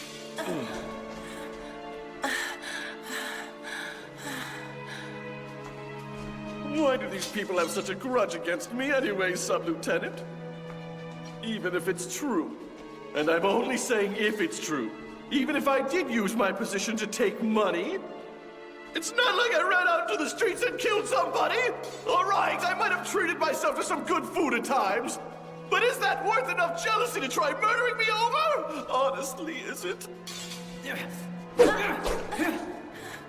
It's all about tragedy, not jealousy. And that guy up front is still burning a hole through you with his eyes right now. So what if his kid died? Are you telling me that I'm responsible for keeping that kid from eating? That's ludicrous! No, I didn't say that. This would be a pretty sad place if we could jump to those conclusions that easy. Even if that money you took had been put to good use, it probably wouldn't have bought each individual that much. My guess is it might have only been worth a couple of grains of wheat. Maybe only one. Think a minute. What could that grain have bought that kid? Time to be with his family? Time to tell his dad one more meaningful thing? Who knows? Maybe that boy says the one thing to his dad, and that keeps the gun out of his hand today. But it didn't happen, did it? You could do this calculation for yourself if you want. Or don't, it's up to you. But when you played with that money, how many kids missed out on those single grains of wheat?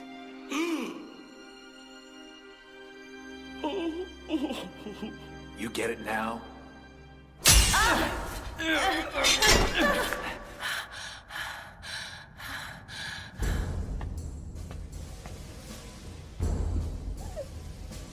Not good. One or two lanterns going out is a prank, but all of them going out in order is by design. Looks like Section 1's in the mix now. And even if the Lieutenant wins, I doubt they're going to accept Lord Taylor's conditions on the fight. And of course, not everyone with a pickaxe is accepting it either. We're starting to run out of options here. I know you're the head of Section 3, Captain. And you know Major Connery will have my head if I let you pass this checkpoint, right? Besides, Captain, I understand that Section 3 is still securing that soup kitchen. It's fine, upstanding work. In any case, sir, I'm going to have to ask you to stop interfering.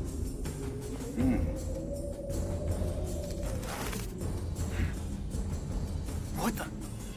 Did something just go over that wall? That far up and over the wall already? Probably a cat, young man.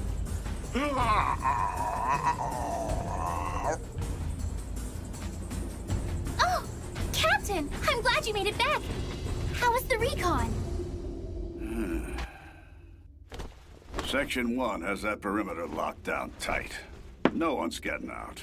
They'll arrest everyone, and their families will be tortured right along with them. They wouldn't do that to them, would they? Not our families. They didn't do anything. It's going to be all right. Alice and the men are there. And our messenger dog just gave them a secret plan to execute. The captain's got it all figured out. A plan, Sergeant Major? Huh? Then what is Mercury carrying, Captain? Oh, well.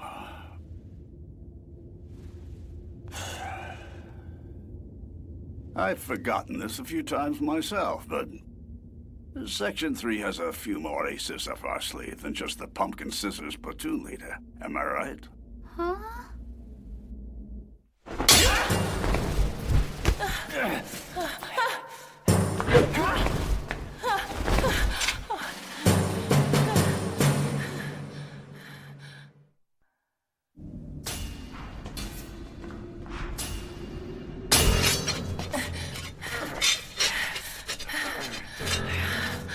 You're getting sloppy, Lady Marvin. Don't tell me you're starting to get tired on me already.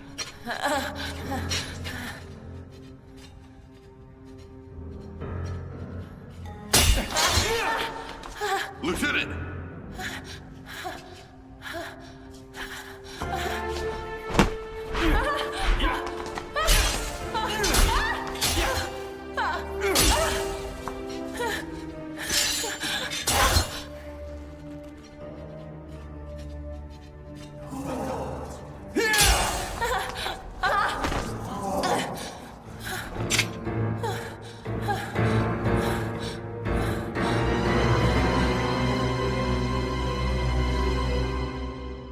As a noble,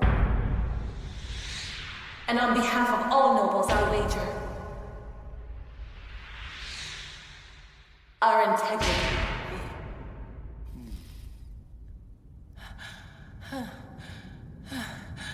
Shall I claim victory now?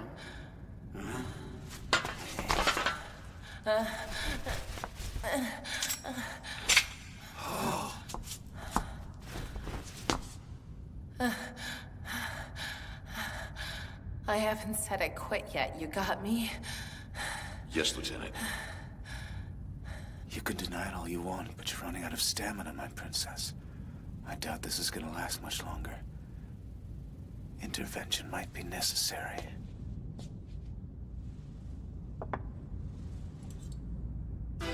I may not have mastered this technique, but in a one-on-one, it's child's play. Switching hands during a sword fight? Do you think you can handle my blade with your left hand? Intriguing. On guard!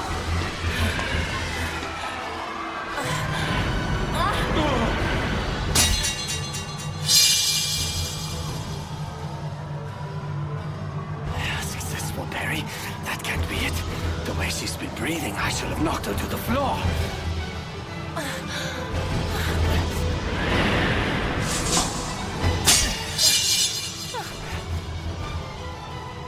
I can't get a clean hit on her blade anymore, and she's throwing me off balance. She's rotating her hand perfectly right at the moment my blade strikes hers. And I've heard that distinctive clear ring before. Impossible! You see, my great-grandfather went to your country to suppress a civil war. The King of Rhodelia presented him with 3 honors. The first was the title of Exalted Flame. Noble Flamme. The next was the Sword Noble Flamme itself. Then, heartbroken over having to savagely cut down young soldiers in the streets of your country, he returned to your king. Then, your own king taught him how to master this dagger technique.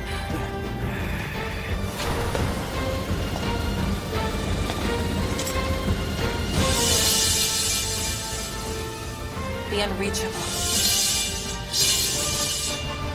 Left-handed dagger. The Mon Gauche. So you've learned this technique. However, you're sadly mistaken if you think you're going to beat me. As a guardsman of Rhodelia, I will not allow that disgrace. You will not defeat me. Not using our technique!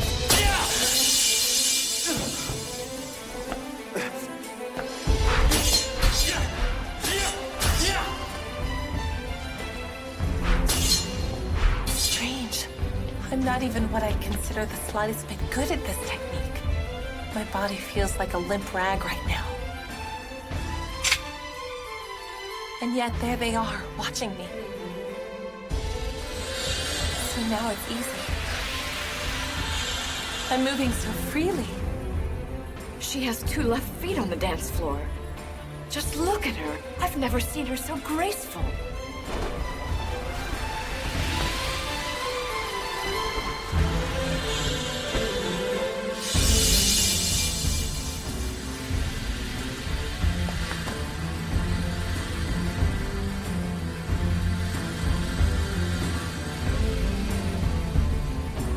Did I just forget to breathe?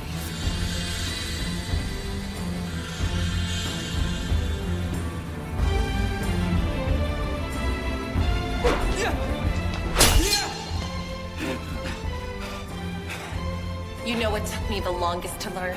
Holding the scabbard in my right hand while drawing the sword with my left. You know what else I found out doing all that left-handed practice? Fighting defensively isn't my style at all. Amazing. She's caught her second wind. Do all the bragging you want. We're not done yet. On guard! What speed? Her right-handed attacks are stronger, but I can't keep up with her left at all. Damn it! I made a mistake. I was so focused on Rhodelia's dignity that I lost my composure. Why does this noble fight with such ferocity?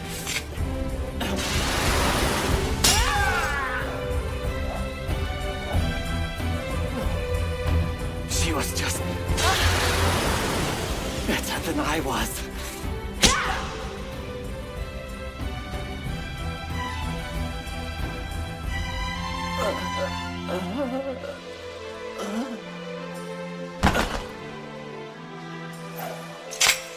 That was fair compensation for making me ruin this evening gown. My personality and my fighting style aren't that straightforward, Rhodelian.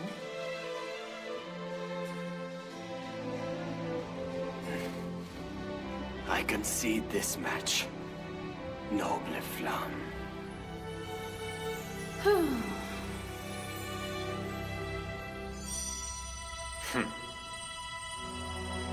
Yeah, that's a hell of a slap, isn't it?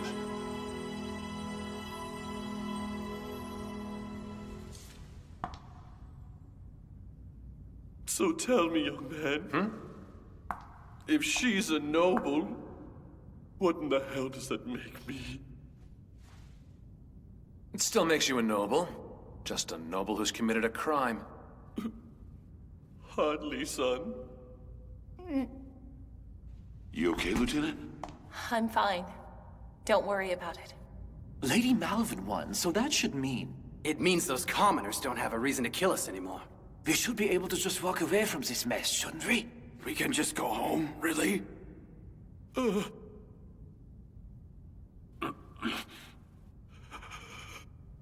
They're lying to us! Huh? We didn't come here to see some girl fight for her integrity! We came here to kill some nobles, didn't we? Yeah, sure at first, but we thought we were fighting for a just cause when we came here. You're just a damn coward, aren't you? No, just thinking for myself. That woman did this, right? We'd still be doing this if it wasn't for you and your stupid duel! Get ready to die!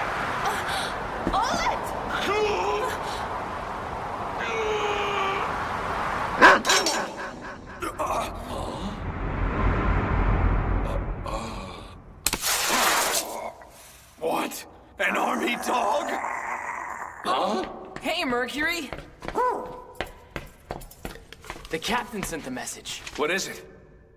Damn! Axe Force is mobilizing the entire city police?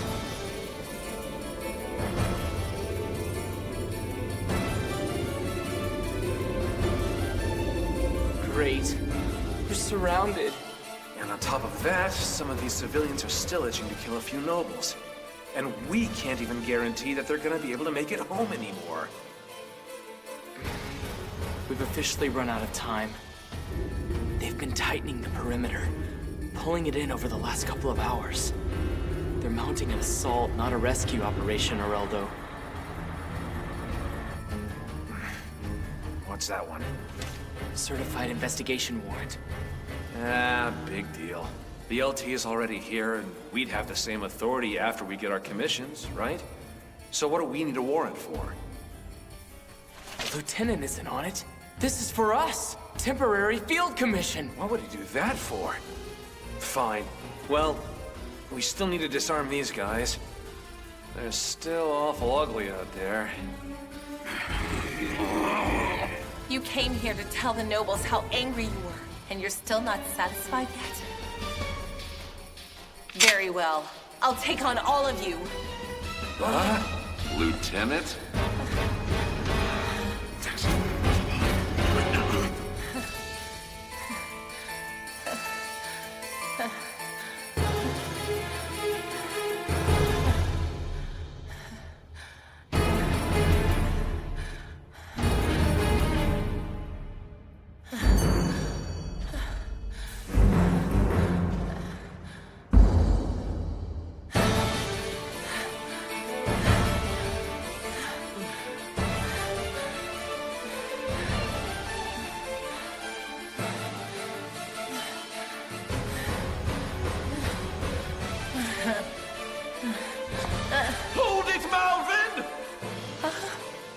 The conditions of the duel were 3-on-1, weren't they? Therefore, this duel isn't over until you finish fighting me, right? You look like you're exhausted, so I'll grant you one, but only one opportunity to designate a substitute. I suggest you choose wisely.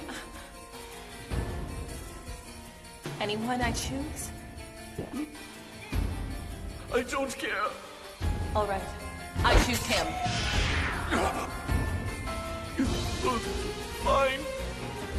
Hollow's really gonna duel with a commoner? If it's a duel, then that means I wouldn't want to be him. Which means if I blow your head off right now, I walk away scot-free. Come here, little pig. Come on!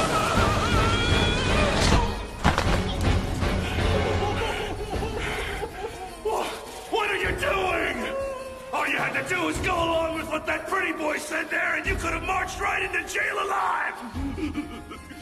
Conditions of the duel were never valid, because Lady Alice said...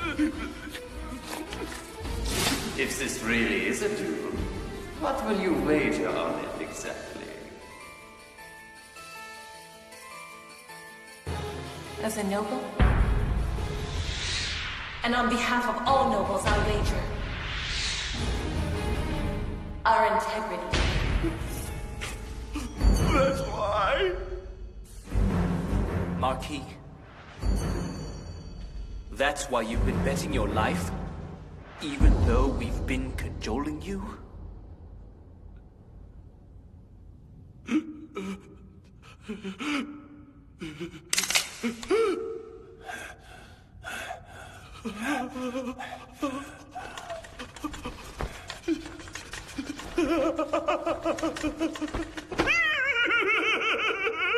don't kill me, I don't want to die! My son didn't want to die either, you whining pig! I'm sorry! I'm sorry! I'm sorry! Sorry! I'm sorry. I'm sorry. What? My apologies. Are you kidding me? No way, come on. You're sorry? Bullshit! You don't feel any guilt? You nobles aren't kidding anyone except yourselves! Don't try and fool us with fake apologies and tears! Crying and caring are things that only human beings do! A human being, do you hear me? A human being. A human being. I'm sorry. I'm not lying. You arrogant, noble bastards. You treat us like we're lower than dirt. And then, to top it off, you get all high and mighty about it. You walk around with this look on your face like you don't care. Tell me I'm wrong. It's exactly just like you say. I'm sorry.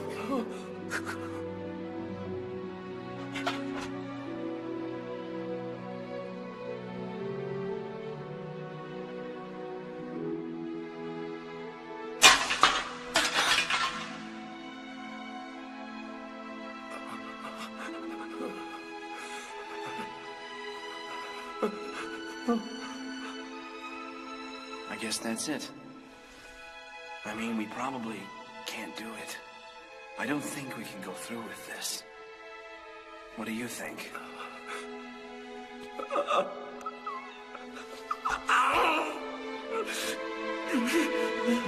Damn it! No!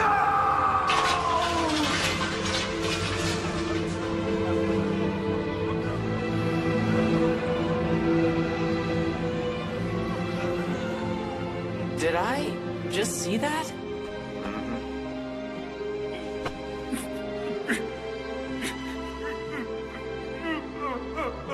The last thing sustaining their desire to kill everyone was their image of noblemen being emotionless and lacking integrity. And yet there was Paulo on his knees, begging for mercy, and trying to eke one good deed out of himself by challenging me and humbling himself. I still have one duty left to perform here today. I'm afraid this isn't the end of it. Regardless, a crime is a crime. Now wait a minute. Didn't that guy over there say we were gonna be set free? Doesn't matter. He didn't lift a hand to help anybody out there. We all came here ready for whatever might happen. Fairness, even toward evildoers. That's what they responded to and what changed them.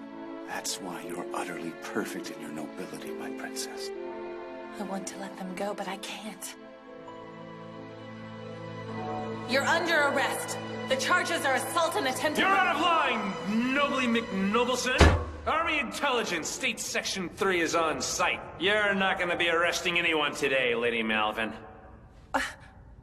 What do you mean by all that, huh? It means you're on leave and I'm in command. Or maybe you forgot Captain Hunks put me in command while you went to the ball tonight.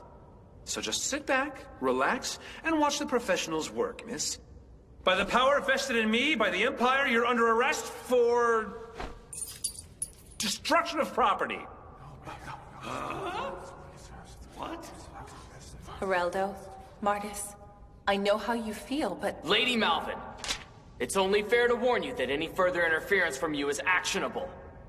This investigation warrant is valid. If you'd like to stay out of jail tonight, milady, I strongly suggest you keep your opinions to yourself.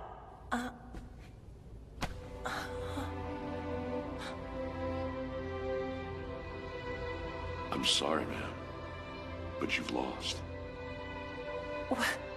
What did I lose?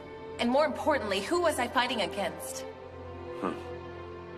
Army Intelligence, State Section 3, the Pumpkin Sisters. You guys. For once, I'll be content to lose. Don't pop the champagne corks yet. We only get to hang on to you for 3 days. After that, Section 1 can get their hands on you.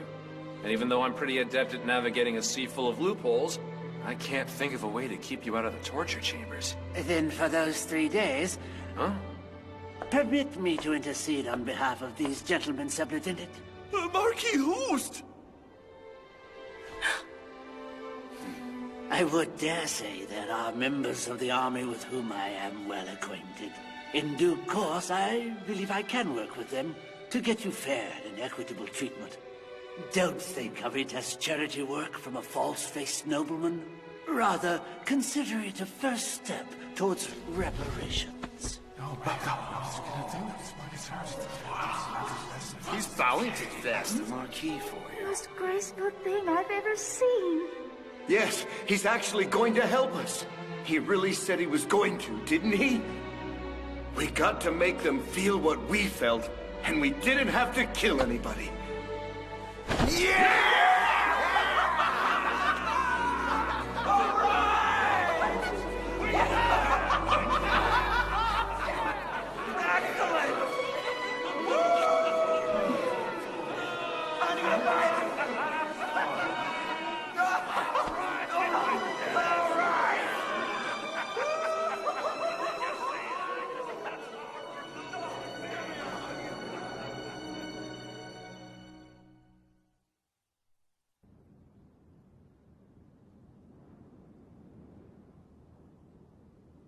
I guess there's different types of nobles, huh?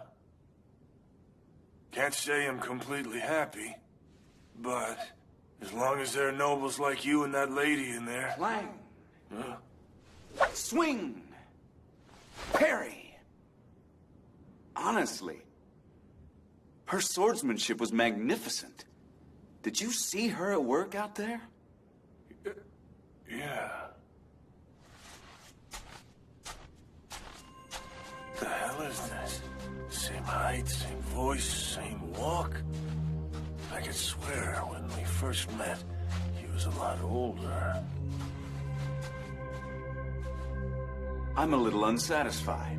I'm used to seeing situations come out as victories. You know, in my favor. Winning is a rather annoying addiction. When you're addicted to winning, you have to keep on finding fights to win and challenges to overcome. It's irritating, really. No one wants to fight me either. All right already! Get to the point!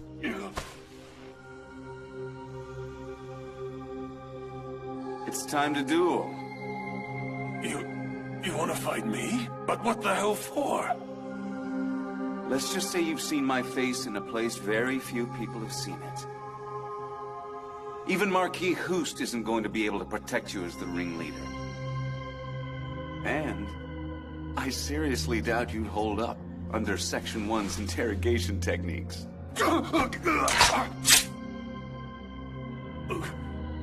Why can't I shoot?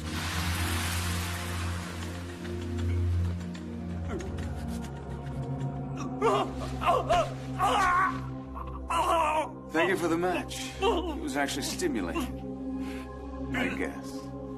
God damn it! It can't end like this! It can't!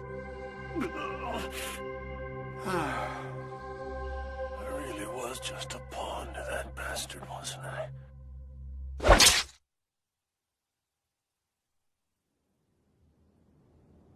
Well now, guess we'll have to clean that up. Welcome to the party. You weren't thinking of leaving without our help, were you? You knew the answer to that before you asked it. I'm glad you came, though. I really do not care for that part of your character.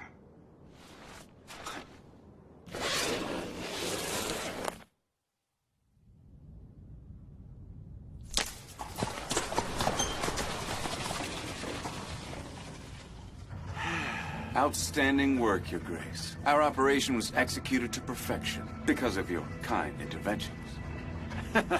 I simply strutted and fretted my hour upon the stage. Your Grace, this could have been one of the greatest tragedies in the Imperial capital since the armistice was signed. Word is going to spread like wildfire about the woman who brought the situation under control without a single death. She's far more than a simple heir to one of the grand houses of the Empire. Oh yes, she's definitely the one.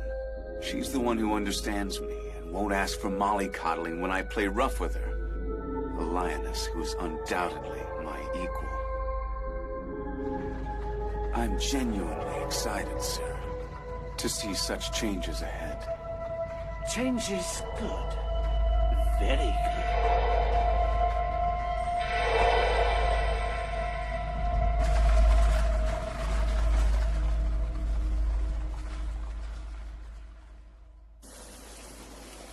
Major, there's a call for you on line 8. Hey. Captain Hunks, what are you doing up there? Your flunky already has my authorization papers. So then, would you like to tell me you ordered the withdrawal of your men? Beats me. And it's none of your damn business now, is it? Really? Well, let me share this with you. A funny thing happened during rations disbursement last night. The Welfare Ministry had us change locations. Meaning what, exactly? Well, nothing, unless you consider this fact for a minute. The Ministry's largest contributor is Marquis Nichelle Hoost. Was he at the ball? Huh?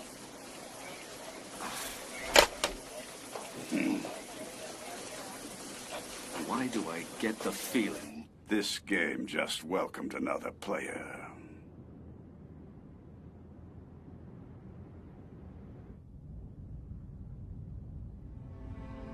I'm really naive. You know that? Huh? I really thought a peaceful solution was the best solution we could hope for. And sure enough, that's what happened. I just can't put my finger on it. Somehow the rightness was lost. That's what I think. The most righteous person in the room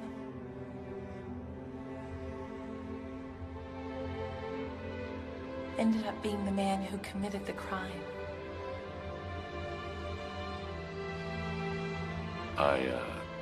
Lieutenant, I noticed something when I looked through that window while I was fighting that man. You're kind of small, you know?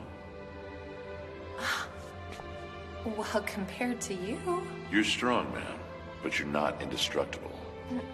You're too overzealous, always charging into the middle of trouble. All the while giving a big speech about what's right. What I'm saying is, if you're going to keep on rushing into danger like that, you can count on, well, Mr. Areldo or Mr. Martis to get you through the hard times. And me once in a while. I'd appreciate that.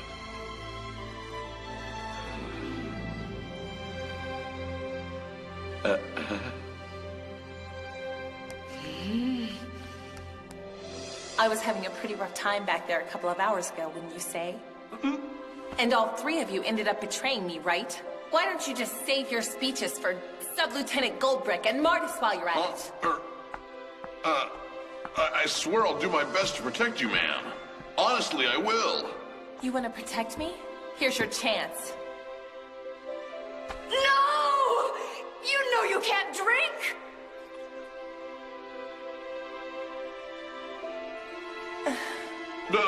Lieutenant, that's all it took?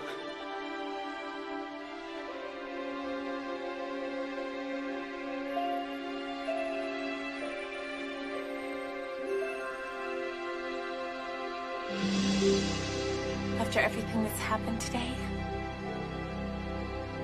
I'm exhausted.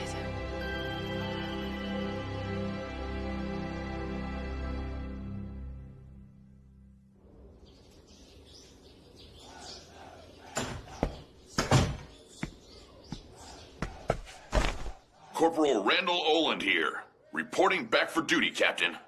Oh, I'm sorry. But we didn't have a party planned for your latest discharge. Party, Captain? Winding up in the hospital is this guy's secondary MOS. How many this time? Well, I...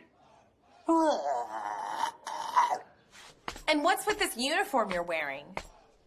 Well, ma'am, it's, Lieutenant? With all the damage that's been done to his uniform during the last couple of missions, the quartermaster hasn't been able to find another one in his size. She's got a point. The Army isn't exactly up to its eyeballs in size 68. True enough. It's still a regulation uniform jacket, Lieutenant. In fact, it's just like the one I wore in the 901st. Okay, fine. So you mean Section 3's uniform doesn't mean anything to you? No, ma'am. I didn't mean that at all. Well then, as long as you're with us in Section 3, you need to wear a uniform jacket. Okay? Yes, ma'am.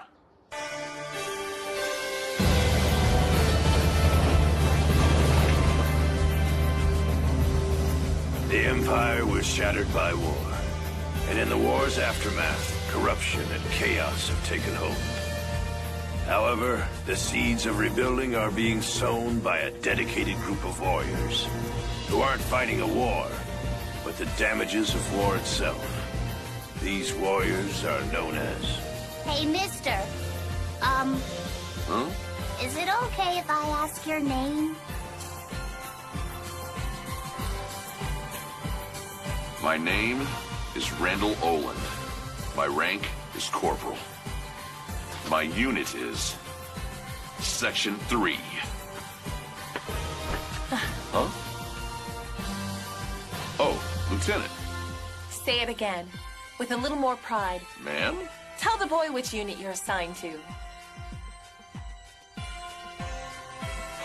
Yes, ma'am. The blades that cut through corruption. My rank is Corporal. The unit I'm... Imperial Army Intelligence State Section 3. The Pumpkin Scissors.